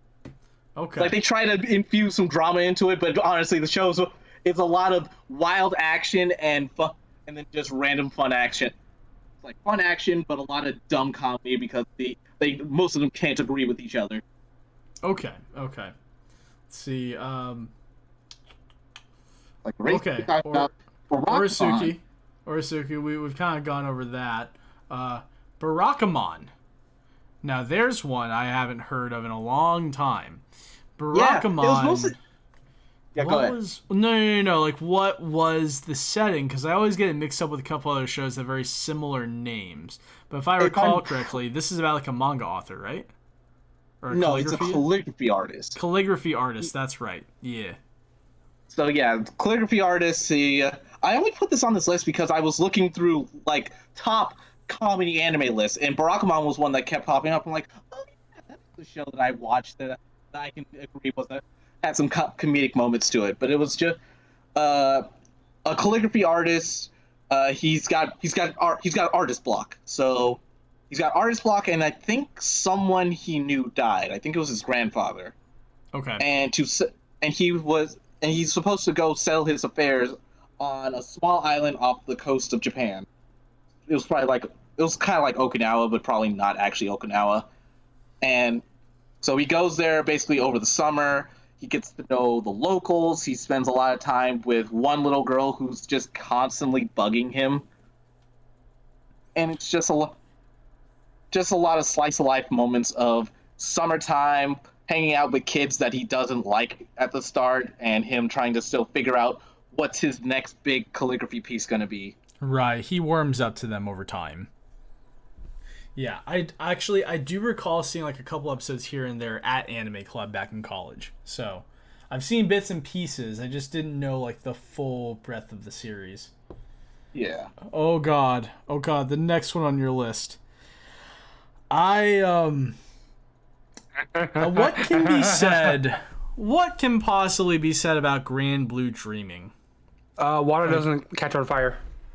Yes, water does not catch on fire. Water is not combustible. If anybody ever hands you a glass of water and says, "Here, drink up," you look thirsty, and you look at it, if it doesn't smell like water, give it the good old lighter test. If it lights on fire, it's not water, it's vodka. Oh god. It's a bunch of dude bros fucking loving diving. And it's supposed to be a diving anime, but what it actually is, it's fraternity, the anime. Only in like the dumbest senses. It is about this diving club, but all the dudes in it just constantly drink and get shit-faced and party, and the main character just gets poorly dragged into this every single time. He says he doesn't want to be part of it. He wants to have like a normal college life, but then he'll get him totally smashed, and he will just be doing the dumbest stuff. And his best friend / rival is an unabashed weeb. Yes. Like full completely puts it on his shirt how much he loves his waifus, and it's perfect. There's a lot of because he doesn't know why he's not liked in like other clubs. Yeah, and that's right. the funniest part of it is like he doesn't know how unabashedly like forceful he is about this stuff. His rival, the main character's rival, is like a super handsome, very overly confident dude with like long blonde hair, but he just walks around wearing weeb shirts all the time, so people want nothing to do with him. He was so upset when he got to college and realized that there are no high school girls in college. Oh God, yes. Oh my God. Oh God, I forgot that. Oh my God. That was, yeah. He literally says that in like the first episode. He's like, college sucks because I thought I'd have a harem of high school girls when I came here. It's like, dude, why? Why would you think that? There is a lot of male nudity in Grand Blue Dreaming. Lot of there male are nudity. so much man nipples, so many muscles. Like, they censor out the dicks, but it's there. Like, they very regularly take off. It's putting JoJo to shame sometimes. It does, really. And there's many moments where the main character is forced to strip by his muscular upperclassmen who just want to drag him into their antics. Yep. It's just stupid. It's very, very stupid. I can't recommend it enough. It's a diving anime, but it's really fraternity the anime in all like the dumbest senses. Yeah, if you want to find it, it's on Amazon Prime. Yes, it is. I think the show itself is also licensed by Sentai. I could be wrong. But I know it was on Amazon Prime, at least when we watched it. Let's see. Like, we already talked about Space Dandy. Mm-hmm. Like, you have another list on here, Andrew, so go ahead and... Yeah, I had some afterthoughts that I felt like I needed to give honorable mentions to. Heaven's Lost Property. Okay. That is I don't want to call it a harem comedy, but it's a harem comedy from like the early 2010s. I'd say like 2010, 2012 was when this show and its following season came out. And the humor mostly comes from the main character and what a pervert he is. Like, he is a massive pervert. And so, like, every episode, he tries coming up with another really dumb way to, like, peek at his neighbor, who's also his best friend that he grew up with, who likes him. So I don't know why he needs to do this. But he either comes up with, like... Stupid. He's very stupid. And, like, everybody around him knows that. Like, everybody treats the main character like absolute dog crap. And they step all over him. But it's funny. The show has its cool moments, too. Sometimes. He really does deserve it. But, yeah, no, it's about this guy, Tomoki. He lives in the country. And he just wants, like, a normal, peaceful, everyday life where he can be a pervert. And he more or less is doing this. Up until one day when literally an angel falls from the sky and comes into his life. And the angel is actually like a cybernetic robot that has lost all of its memories. And the robot decides to go by the name Icarus. And Icarus happens to also be a very attractive girl with massive breasts. So, of course, Tomoki takes a liking to her. Why wouldn't he? And a lot of the antics that ensue in Heaven's Lost Property are a result of Tomoki, like, asking Icarus to, like, grant him, quote-unquote, wishes. Like, not like, physically, but, like, she literally has the technology to, like, just teleport things and to create stuff for him. So he'll ask her for, like, some kind of weird invention he can use to, again, be a pervert in that episode. And there's one episode where he gets turned into a girl. That happens. There's another episode where, like, he accidentally wishes for like 1,000 panties, and they all they all fly out of this card that she gives him into his house. And so his neighbor, she gets revenge on him for doing this like insane act by talking to Icarus and setting up all the panties to explode when they are touched.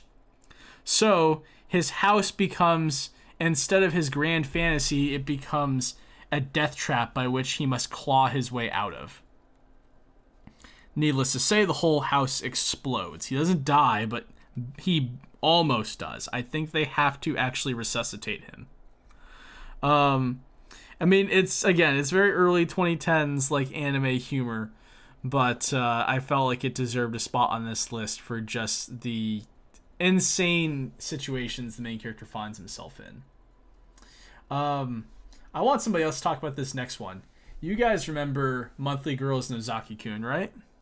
Yeah, I remember Nozaki-kun. Yeah, I would classify it as a comedy, romance. Yeah, there's a rom-com. It's heavy on the rom, but heavy on the rom. Exactly. Okay. You know, but comedy still falls on the second spot on the list. And a lot of the humor comes from the main character as she tries to like confess her feelings to Nozaki-kun, the author of a girls manga who was also her classmate in high school. And he's incredibly stoic, but he needs to do research about what girls like. So she tries to help him out with that.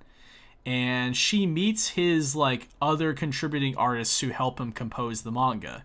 His background designer, his effects designer who like draws all the flowers and stuff in his panels. She meets all of these people that surround him.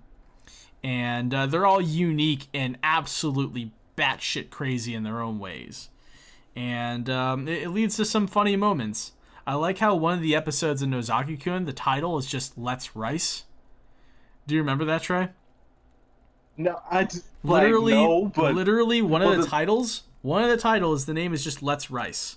And straight up in the episode preview they say, what does Let's Rice mean? And they never answer that. Did they rest in that episode with rice? No, the episode had nothing to do with rice. Huh. I couldn't explain it to you. But no, I mean, like, what to you makes the show funny?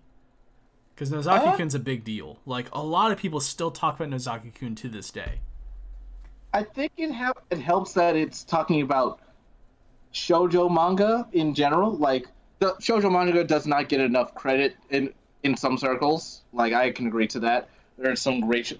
So it's just the idea that this handsome stoic man is writing these adorable love scenes, like romantic love scenes. Get your heads out of the gutters, people. It's like him making these romantic love. He's writing a genuine romance, right? So yeah, he's making a genuine romance, but it's like I can't remember who.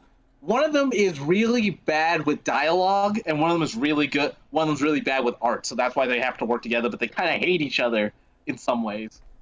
Yeah, because again, Nozaki-kun has a full crew that helps him compose this manga, and they all have to work together, but they're all very different from each other. And it's just the whole setup of the lead girl meeting basically a guy she had a crush on, and finding out he has such a unique skill set and a unique activity that he does, and her getting to being introduced to this world and seeing all this different stuff that happens. The comedy kind of just feeds itself. But also, final episode, you get the classic confession during fireworks. Darn you, fireworks! Yeah, yep. The fireworks mask up her confession at the very end. It's how the show ends. No second season. Goodbye. I know, right? Well, I mean, hey, look, if Devil's Part-Timer could get a second season after 9 years, I have hope for Nozaki-kun. I think we'll see it someday. But let's see. So then up next after that is Space Patrol Luluko. Why is it? The Justice Gun morphing. That is the show's premise, all summed up in one phrase. Now, isn't it? The reason why it's humor, why is it classified as a comedy anime? Because it's Trigger.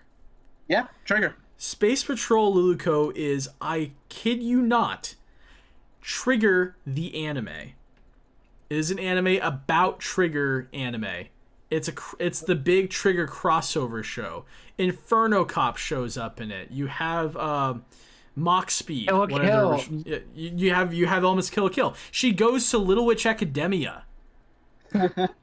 It's crazy. Space Patrol Luluko is just like a series of short 15-minute episodes. There's 12 of them tops, and it's really a story about Luluko kind of growing up, becoming more honest about her emotions. Sure, right? The same shtick that every like slice of life anime starts out as, and she just wants to have a normal life until she finds out that her dad is actually a space cop, and he can no longer do his job because he gets like injured to a degree that he can't work anymore. But he has debts to pay off, so she needs to take his place as a space patrol officer. So she becomes Space Patrol Luluko, and she has the ability to physically turn into a gun entirely. Like a human-sized gun. A human-sized gun. Her body literally folds out, and a gun barrel pops out, and she just folds into a full-size gun. It sounds horrific. It's not. It's just silly. And she ends up meeting a couple other friends of hers that she like works with on the Space Patrol team. And she goes to space, and she has wacky, crazy adventures. But ultimately, if you watch Kill la Kill, if you watch Gurren Lagann, if you watched any Trigger anime within the last 10 years, you know what to expect from Space Patrol Luluko. It has the same sense of humor. What makes it special is that it's a crossover show. Not many people know that because they only watch like the first couple episodes of Luluko.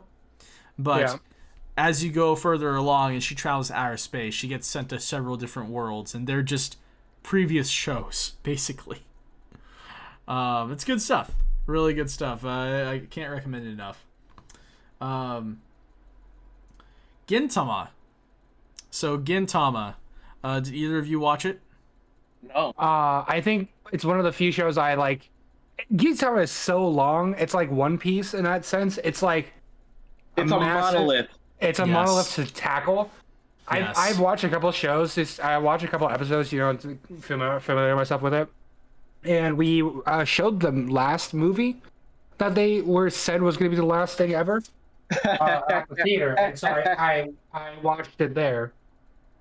But it's funny. Every now and again I see clips of it, and it just cracks me the hell up because it's humor that is absurd. The whole premise of the entire show is absurd. But aliens invade, they kill all the samurai, and thus Earth is being run by aliens, and only this idiot with a wooden sword is left to save us.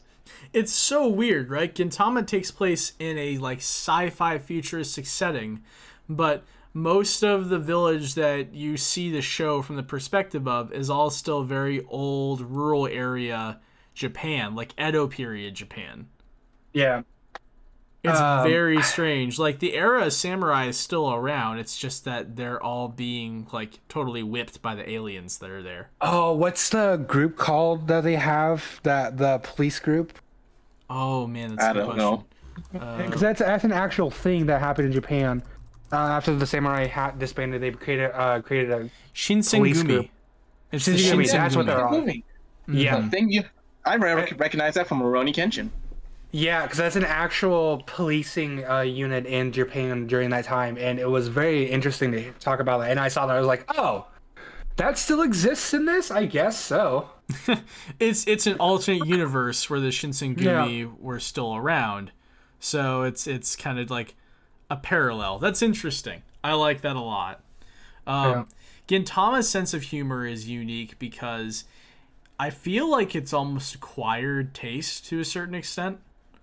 Like, I had to watch Gintama for a while to really wrap my head around why it was funny. Because, like, essentially it was just the three main characters being very selfish, like, very stupid. They also were, like, they're trying to run a business where they help other people, but they're super poor, so they never have any money. And a lot of their problems stem from that they try to figure out, like how to make some quick money, and their plans always go wrong. Yeah, the idea is that the I think the basis of the humor is that this show is very self-aware, like Yes. to ridiculous levels. If you've ever seen that meme about how do you explain filler in anime, that's where it came. This show is where it came from. Yeah, right, exactly. There is a very viral clip on YouTube that explains like how filler in anime works, and Gintama literally like invented that. Like that clip comes from the anime. It's a very stellar analysis, actually. Yes. Gintama also like name drops a whole bunch of other shonen series from time to time. Like it rips hard on other Shonen Jump series like Dragon Ball and Yu Yu Hakusho. Yeah, that's kind of it's just the core of its comedy. That's why people Self-aware like humor. Nux, Yeah. Nux Taku just loves Gintama. Of course he does. It makes total sense. Yeah, Gintama is very weird. It likes being weird and unpredictable in a lot of ways too. And some of the aliens that you meet in that show are just awkward or cringy at times, and Gintama will point that out. So it's good stuff. Like, I think it's worth trying. It's not for everybody, but it's such a landmark in especially the Shonen Jump world that it's worth watching at least the first few episodes to get a feel for what that show was. Because it's over now, right? Is it over? No, Jesus. I don't think it is. Even in the end of the movie, they're like, "Is it going to be over?" Because he wrote the movie as well. I think they were writing the movie as well, and he goes, because he sets up like a end sequence where they're like going through the plots of the entire show and like trying to wrap up plot lines. Oh And no! him going, and then one of the characters go, "Is it going to be the end of it?" And he's like, "I don't know, probably." And then it ends. And then it ends. And it just ends like, I don't know, maybe. and then just ends. I'm like, God damn it. The author's just like, yeah, I mean, like, maybe. If I feel like it, I'll make more. Who knows? Yeah, it looks like the series ended with its 77th volume published on August 2nd, 2019, according to Wikipedia. So, and the anime did wrap with the final film, which released last year. But as Frank just pointed out, that doesn't mean shit. Yeah. Then the very last show on my list is Komi-san. And out of all the shows we talked about today, it is the one I've watched most recently, actually. So Komi-san's still very fresh in my mind. And the reason why it's a comedy is because Tadano, the main character, like, he is Komi's classmate. And Komi is like the goddess of his high school. She is just perfect in every single way. She is elegant, gorgeous, incredibly smart, straight A's, like very physically fit. Everybody, I kid you not, they literally respect her as a god.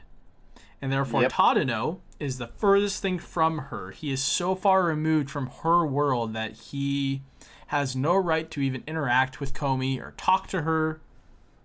Or breathe her air. Or breathe her air, walk in her way. Yet somehow, by, sheer luck, he ends up sitting right next to her in their class on the first day of school, and that's his assigned seat for the rest of the year. And what Tadano very quickly perceives that nobody else can see about Komi due to their obsession with her. The one thing he can see is that Komi is actually not everything that everybody else has claimed her up to be. In fact, Komi is a very normal person who just suffers from severe social anxiety. Yep. She has a hard time communicating. She literally can't talk. Yeah. The show is called Komi-san Can't Communicate, and that's because her anxiety refuses to allow her to speak to other people on a daily basis in a social setting. And Tadano is so normal as a person that he picks up on this. He realizes, like, oh man, like she totally needs help with this. She needs help interacting with people. So out of the just sincere kindness of his heart, I realize I said sincere wrong. But like out of the kindness of his heart, he like wants to help her. He just realizes that like if she just had somebody show her the way of how to speak to other people, then like maybe she could learn. Of course, She needs just one friend to start with. exactly, because she has no friends. Like everybody at the Tadano school, is. everybody at the school like reveres her as a god to the point that they won't talk to her either. Like they're too afraid to. Like everybody just keeps their distance because they feel like that's what they're supposed to do, even though they revere her.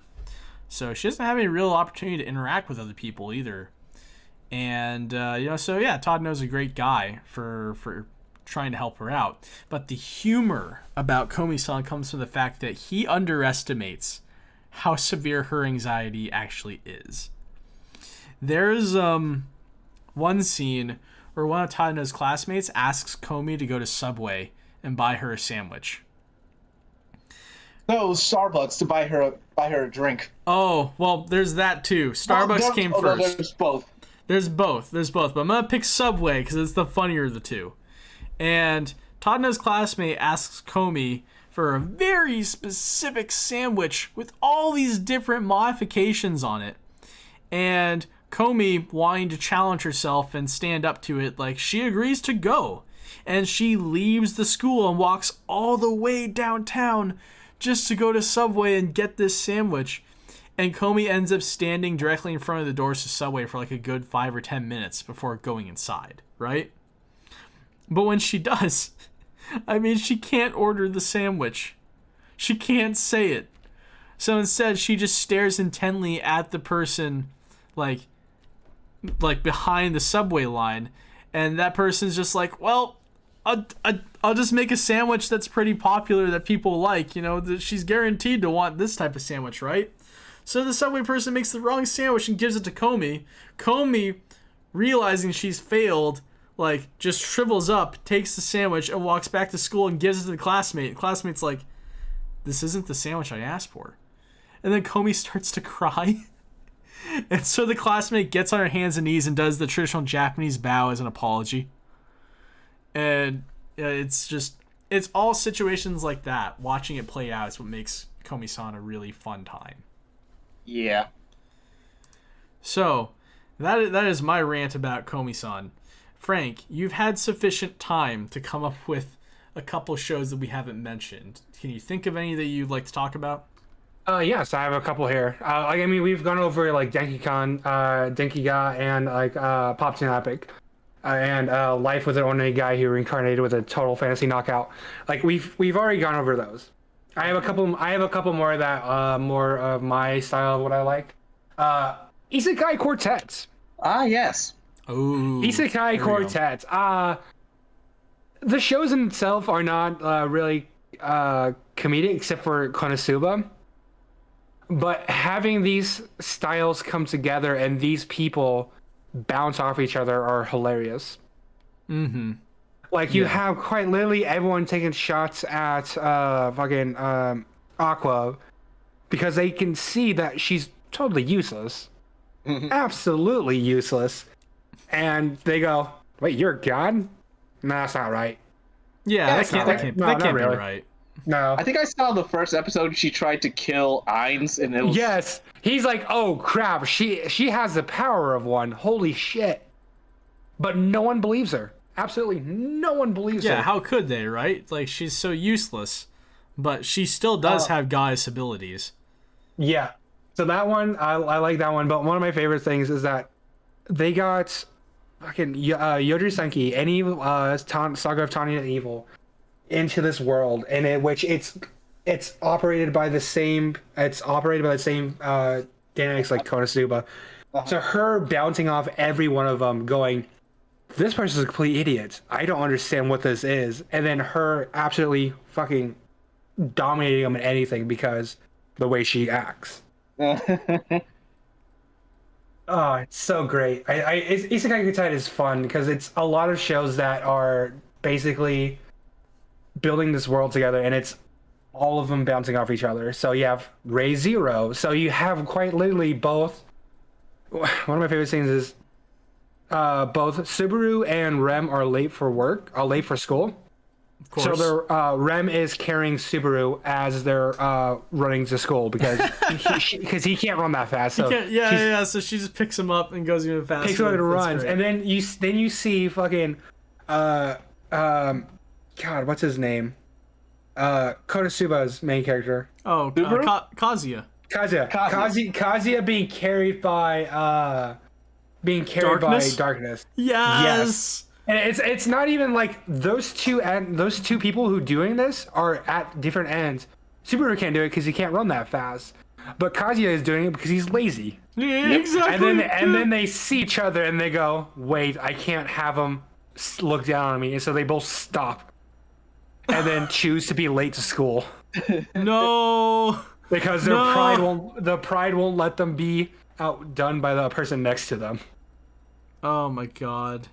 You see, now that is special about Isekai Quartet, that it plays off of character archetypes, right? Yeah. Yeah. That's important, you know. It takes these characters from different shows we're already familiar with and then puts them in the right situations to prove like how flawed they really are. It's good stuff. There's another season coming out, right? They've already had season 2. They had the one where the Shield Hero showed up for like 4 or 5 episodes. Oh, that's good. Then it wasn't an Isekai Quartet. It was an Isekai Quintet. They could have named it that. I mean, there's only been 4. What is it? How were the other 4 shows? Yeah, Yojiro Senki, Overlord, Konosuba, and Re:Zero. Yep. And then they have the fifth one, which barely showed up. But like they had an episode in which they had to put on a school festival. Oh, very nice. So it's like they all split up. So you had like Philo running around trying to figure out what a good fable to do, and so they choose the Ugly Ducklings. Aww. And it's them messing around with a bunch, like it's them bouncing off each other, and that's the funniest thing is seeing these different people bounce off each other in a way that makes it hilarious. Yeah, and like for the record, they could always rename it to Isekai like Quintet if they wanted to. Yeah, like they could. The name isn't what restrains it. Like I think it's beautiful that a crossover like this even exists in anime. Like yes, and then all of them got new seasons as well. Mm-hmm. I'm still waiting for Yojiro Senki to get another one, but I'm waiting patiently. Is that the Saga Tanya? Yep. Yeah. The 9-year-old, the businessman who got reincarnated into a 9-year-old girl with duck lips. Duck lips. Who fights World War 1? 2? 1. 1. Yeah, this is the first World War for them. I mean, but whoever aren't they Germans? Isn't that the joke? Yeah, but like German Empire was also in World War 1. Fair. But like, I just can't believe I can't believe that they take this grown man and put him into the body of a small child. Because he doesn't believe in God. And he badmouthed God as he was dying. This is what he gets. While talking to God, yes. While talking to God, he says, "You don't exist. You're a figment of imagination." Before I die, he's like, I feel like it would go the other way around, right? You know, you don't believe in God until you're on death's door, and then you get desperate. But this guy doubled down.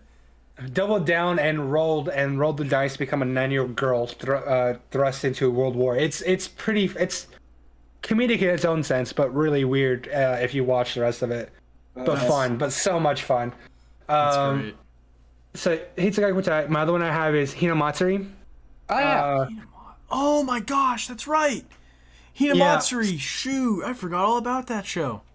So it's the main guy is a Yakuza enforcer, so he works for the Yakuza and enforces. He's living his best life, fancy vases, wine for dinner every night. And then next you know, living the life. And then next you know, this metal cocoon pops out of the air and knocks you in your head. And inside is a psychic little girl who upturns his life 360 and just absolutely wrecks it. Yep. Hinamatsuri was like a real, like, unexpected knockout for the season in which it premiered. Like it was the sleeper hit that nobody saw coming. Like, nobody knew about Hinamatsuri, like, when it first premiered, but it traveled by word of mouth, and people started showing other people, and then it became, like, one of the most hotly talked about anime that season. Yeah. I didn't watch it until Matt came to me, and he was like, you need to watch this. Like, it is properly silly. And he was right. Like, watching this, like, mafia boss, like, try really hard to take care of this alien girl that just showed up on his doorstep is not the warm-hearted comedy I expected, but it's the one I needed. It's funny. It's funny because the reason why she's sent from the future is because she's a total mess up. She ruined everything she ever did in the future, and so like, we'll send you the bag just to like get you out of here. Oh, Like, that's a terrible idea. And then they sent a person after her to like look after her, and it's funny is because she ends up being homeless. Does this whole arc in which it's heartwarming and wrenching at the same time. I remember that arc. Yeah. Yeah, the blonde girl who gets sent to like keep an eye on. Anzu. Yes, Anzu. Yeah. And it's like, and he literally goes, "Why can't I have her as my fake daughter? I don't understand." Yeah, because she's so nice. Yeah, she's so nice, so fucking heartwarming, and it's the clear disrespect of what Hina does to him is funny. Oh, dude, Hina She doesn't doesn't care. mean to. She's trying her best. It's just not very good. There is that. She Yes. doesn't learn, but she doesn't learn. That's the thing. Yeah. No. She goes through all this, and like, she still doesn't learn. I mean, she does try to like make it up for it. She buys him a vase to try to make up for it with what little money she had.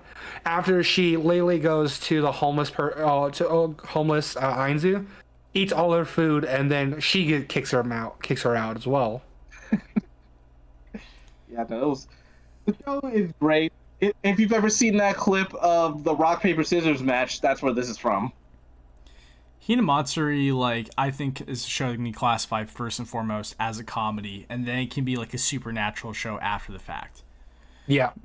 You know, like several episodes there feel like, you know, it's not skit comedy, it is just like one long continuous narrative per episode, but there are several episodes that kind of feel like a weekly adventures of type of thing where it's like, okay, like what silly thing is going to happen this time? Like his boss needs him to put a hit on the other person's territory, and so he brings her along. He's like, "Hey, I need to do this real quickly. You need to stay in the car." And she's like, "What do you need to do?" I'm like, "Oh, I need to get rid of these people." She hops out, fucking throws everyone out windows, and then wrecks the entire place. He goes, "Oh, I have this in my house now. Okay." He literally goes out of her way to throw everyone out of an individual window. She doesn't throw people out the same window. She keeps throwing them out of every different window. Yeah. I think like the mafia bosses she lives with, like he also has some like moments where he starts to consider maybe like doing a career change. Like he starts to think like, you know, maybe I don't want to be involved in this anymore, but he realizes that then she gets him to be promoted. That's the thing is he is wanting this, like he doesn't want to become the main boss, but he doesn't want to be the grunt. He wants this middle job. Yeah. Right. And so, but the way she's been doing his job, he literally gets promoted to like second in line, and it's insane. Yeah, she's getting him all these promotions he doesn't necessarily want. Yeah. So I think Hinamatsuri was one of my favorite ones when that came out. Another one I have is Way of the House Husband. The anime is fine. I enjoyed the style. I mean, when I first saw it, I was like, oh, this is kind of weird, but I came to enjoy it. But the Way of the House Husband is fun because it's that same thing as like taking these misunderstandings and running with them. Yeah. The first episode is the guy literally gets talked to by a salesman about knives, and he literally sees him, does his whole spiel about it, doing like seeming this imitating Yakuza member, and then makes him a nice meal. Makes him a nice meal with the knife going, oh, this is really sharp. I can really get something out of there. Cuts a nice salmon fillet and hands it to him, and they eat sushi. Beautiful. And then he goes to a store, asks for the white powder, and she goes, "Yeah, it's down on the market there." And then Lily picks up the flower. He's just an honest to goodness man. He's just a house husband. He just That used to work for the Yakuza, and right. It's beautiful in the way that the comedy works, and that it's all of misunderstandings of people outside the situation looking in. Right. He's known because he's known as the immortal Tatsu. In his past life, he would, fight anyone, do anything, and became this legendary member, and is now a house husband for this businesswoman who quite literally will beat him up if he does something wrong. If I was something gonna happens. ask, does she know? I think she met him after one of his battles. I think that's how they met. If I remember correctly, yes. After Gotta one of love his a woman battles, who can kick your ass. yeah, and she will kick his ass if he does something like that upsets her for a bit. But I see. I'm not the only one with that preference. Good to know I'm not alone. Thanks, Trey. I see you over there. I see you too. I see you. I see y'all. We good. We good. We're all pointing at each other. Is like, was it you? Was it you?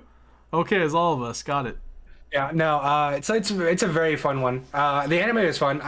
The art style is a little weird. You have to get past it, the cinematic, but it's great. I enjoy that one. And Yeah, then the last. Oh, go ahead. No, go ahead. No, you go ahead. Yeah, I just was gonna point out, like, people commented on how basically the anime was just a motion comic, so it's like very little animation, but the jokes are still there just because the source material is basically like a web panel instead of like a full manga, I guess. Yeah. Right. And I think that kind of adds to the comedy. Sometimes animation will get in the way of how they do stuff like that. Yeah. But I one of the ways we do enjoy when we first got it was the manga. And so staying true to how the manga will act, I think that's a good way to represent how the essence of the content. Yeah, no, that works. All right, last one for you. And my last one is really ballpark, out of the ballpark. Bo. Oh yeah, bo. Oh god, it freaked me out. It freaked me out when I first watched it because again, I was a kid and I saw like this weird guy with nose hair. What's the nose hair? Yeah, and when I first picked up a manga, it was like when I was in elementary school, like the Scholastic Book Fair. And it was like a Shonen Jump manga that had a Yu-Gi-Oh card because that's what I bought it for. Was the Yu-Gi-Oh card? My bad. It's good marketing. But then again, like I never watched anime. I think I saw cartoons, which were Pokemon, Digimon, as you normally do. And I saw this like, oh, this is kind of weird. Oh, this is weird. But it's funny how God just laughing seeing this weird reaction for the moon character and the sun. Oh my god.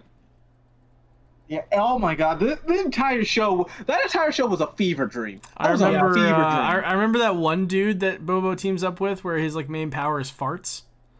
Yes. God, yes. Fist of the Backwind. Yeah, Fist of the Backwind, and this had like that one dude made out of jelly. Yes. Oh my god. I specifically remember an episode I saw in Toonami where Bobo pulls out a cardboard cutout of Goku and pokes his head through, and then he does a Kamehameha. I can believe that. I 100% can believe that. That show was totally literally happened. Look it up. It happened. It was great. God, it is a fever dream, but no, it was one of the ones that I first watched. I was like, "This is insane," and I just remembered it. I was typing on my list. I'm like, "Oh yes, the blonde-haired Afro dude with the long nose hair." God, literally, someone had just mentioned Bobobo to me like a few days ago. I still didn't think about it for this podcast. I'm just like, it's like section off the part of my mind, and it's just like buried deep because it was so unnerving when I first saw it. It traumatized you, so you locked it away, and It pushed was it repressed. into a Yes, it was corner. repressed. This where you wouldn't think repressed about it. memories that are coming back is just like, oh my god, how did this show get on television? Why did we let this happen? Toonami did the whole world a huge favor by getting Bobobo on the block. My dad really likes Bobobo, actually. It's his favorite anime. And he watched a lot of anime with me when I was growing up. Bless his heart. Like, he put up with all the weird stuff. You know, he watched Naruto with me. He actually really liked One Piece, too. I remember that. But Bobobo is, like, his favorite of all time. He always mentions it whenever I bring up Toonami. And one year I actually bought my dad, like, the complete disc set for Bobobo on DVD. It's unique. You know, there will never be another series quite like it. I can grant Bobobo that much. Yeah, no, I don't think anyone could, should, or would take enough drugs to recreate this.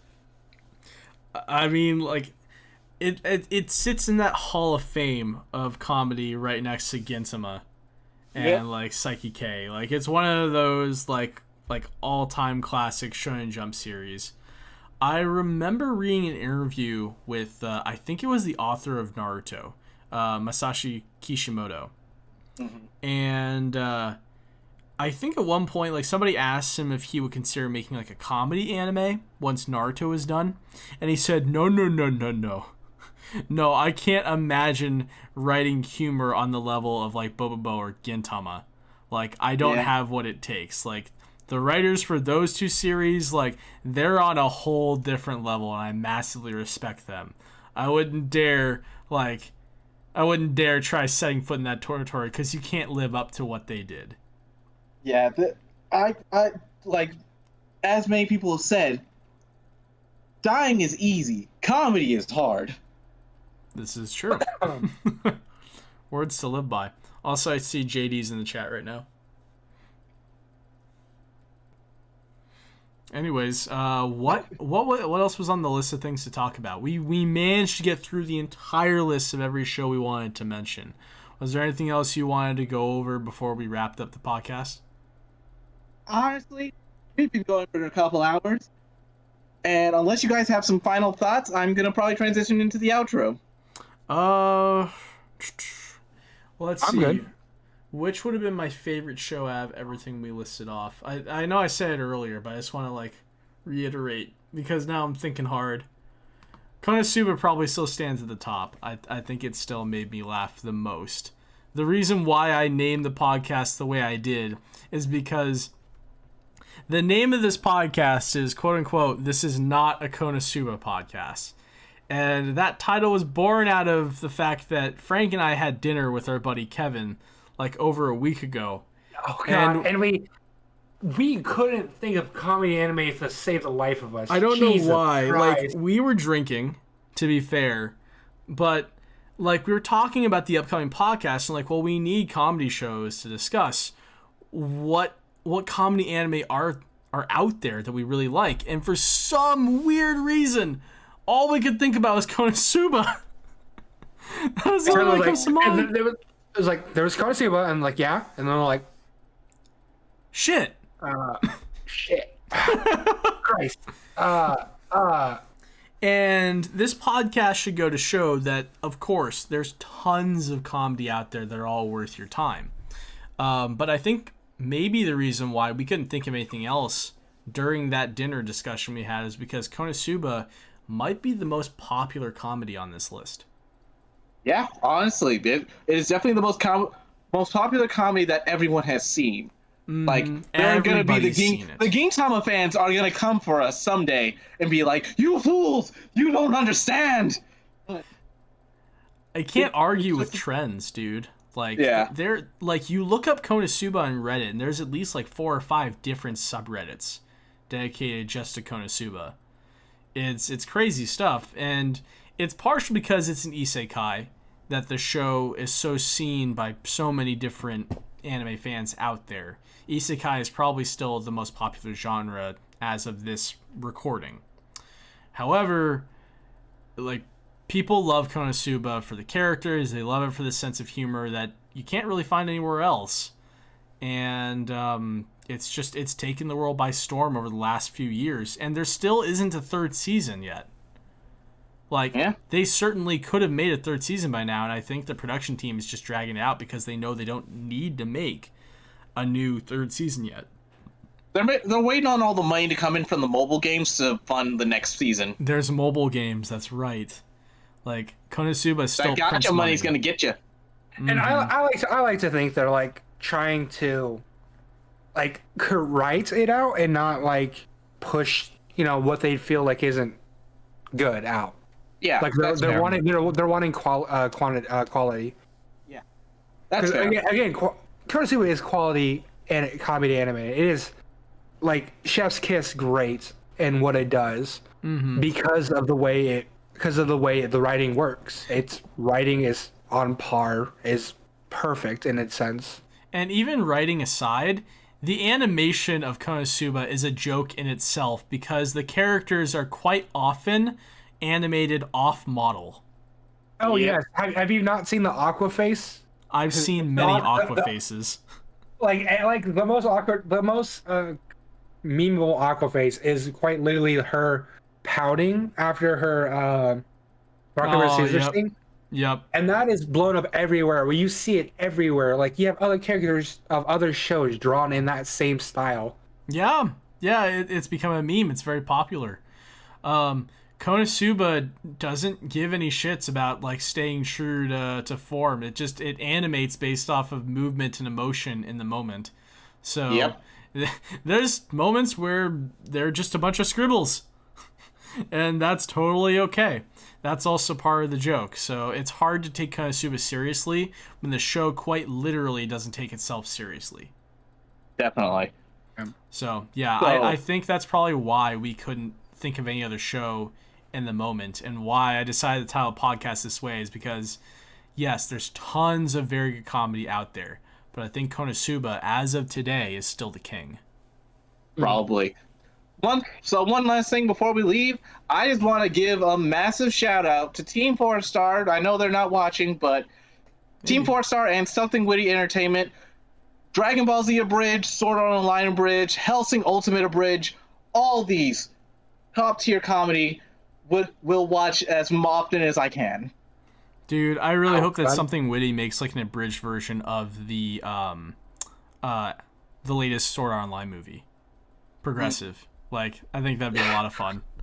God, watching a regular Sword Art Online now is insane to me because I'm sitting there quoting fucking something witty every now and again. I'm sitting there going, the main dub is inferior compared to Something Witty's abridged dub, and I think Aniplex knows it. I think of Kirito's voice in my head, and I hear the abridged voice. I hear his voice in my head, the grating narcissist in my head. It is always so much fun watching stuff like that. Because we watched the new movie in theater, and we just sat there making jokes and quips the entire time from the. Oh yes. Frank and I saw the Progressive movie together in theaters, and the whole 2 hours we kept leaning over to each other and just quoting the abridged series. Like the second that Tiffany shows up on screen. Black Chocolate Thunder, or you can call me Tiffany. It's like, oh, that's a very manly name. That shouldn't be. Shouldn't be. The woman's name. I don't know how to respond to that. Good, then shut up and listen. Shut up and listen. Oh God, it's so good. Yeah, like I think that for as many like thousands and tens of thousands of abridged series are out there that all suck, you still have a couple standouts that actually improve upon the source material and make it better. And that's what DBZ Abridged does. That's what Sword Art Online Abridged does. There's even a couple of good Naruto Abridged series out there. I ain't gonna lie. And I'm telling y'all, we gotta make the Mirko-chan Abridged show at some point. I think we could do a really good job with that. It's still on my bucket list. I can just imagine Mirko being voiced by Kevin. I think that would be a glorious time. Don't you? We'll get her regular voice. We'll get a female voice to do her regular voice, and inside our head will be Kevin. Like We write it as if Kevin's gonna get the role, but we're gonna hire someone who we're gonna actually hire a female. But we write it in a way that like Kevin would speak. Yes. Gorgeous. Yeah. Yep. This will happen someday soon. All right. Like all the great comedians say, you gotta leave them wanting more. So we will wrap up for today. But please feel free to continue the conversation down in the comments below. Give us your best joke. Leave us your dankest memes. We'd like to thank you all for tuning in today. We really appreciate it. Since you made it this far, why not leave a like and hit that subscribe button with your strongest Will Smith slap? Oh my god. We're quite literally hitting that. No, don't do that. We're quite literally hitting the dead horse at this point. With that. Don't do it, people. For all things anime, video games, and comic books, please follow us on Twitter at Advent_7. Like us on Facebook, we are Advent7 Media. And join our subreddit r/Advent7. And of course, check out our main website, Advent7.com. From Advent7, I'm Trey. I was joined by Andrew. Hey. And Frank. People getting hurt is still funny. You cannot say you don't like it. It's not in the way It's that funny. you. It's funny, not in the way that funny. you think it's funny. I know there's a difference here between like physical comedy and sadism, and you fall into the latter category. I will not budge on this. It's still funny. Remember, laughter is the best medicine, so keep on smiling. We'll catch you guys next time. Yeah, goodbye! Yeah, goodbye. Yeah, goodbye.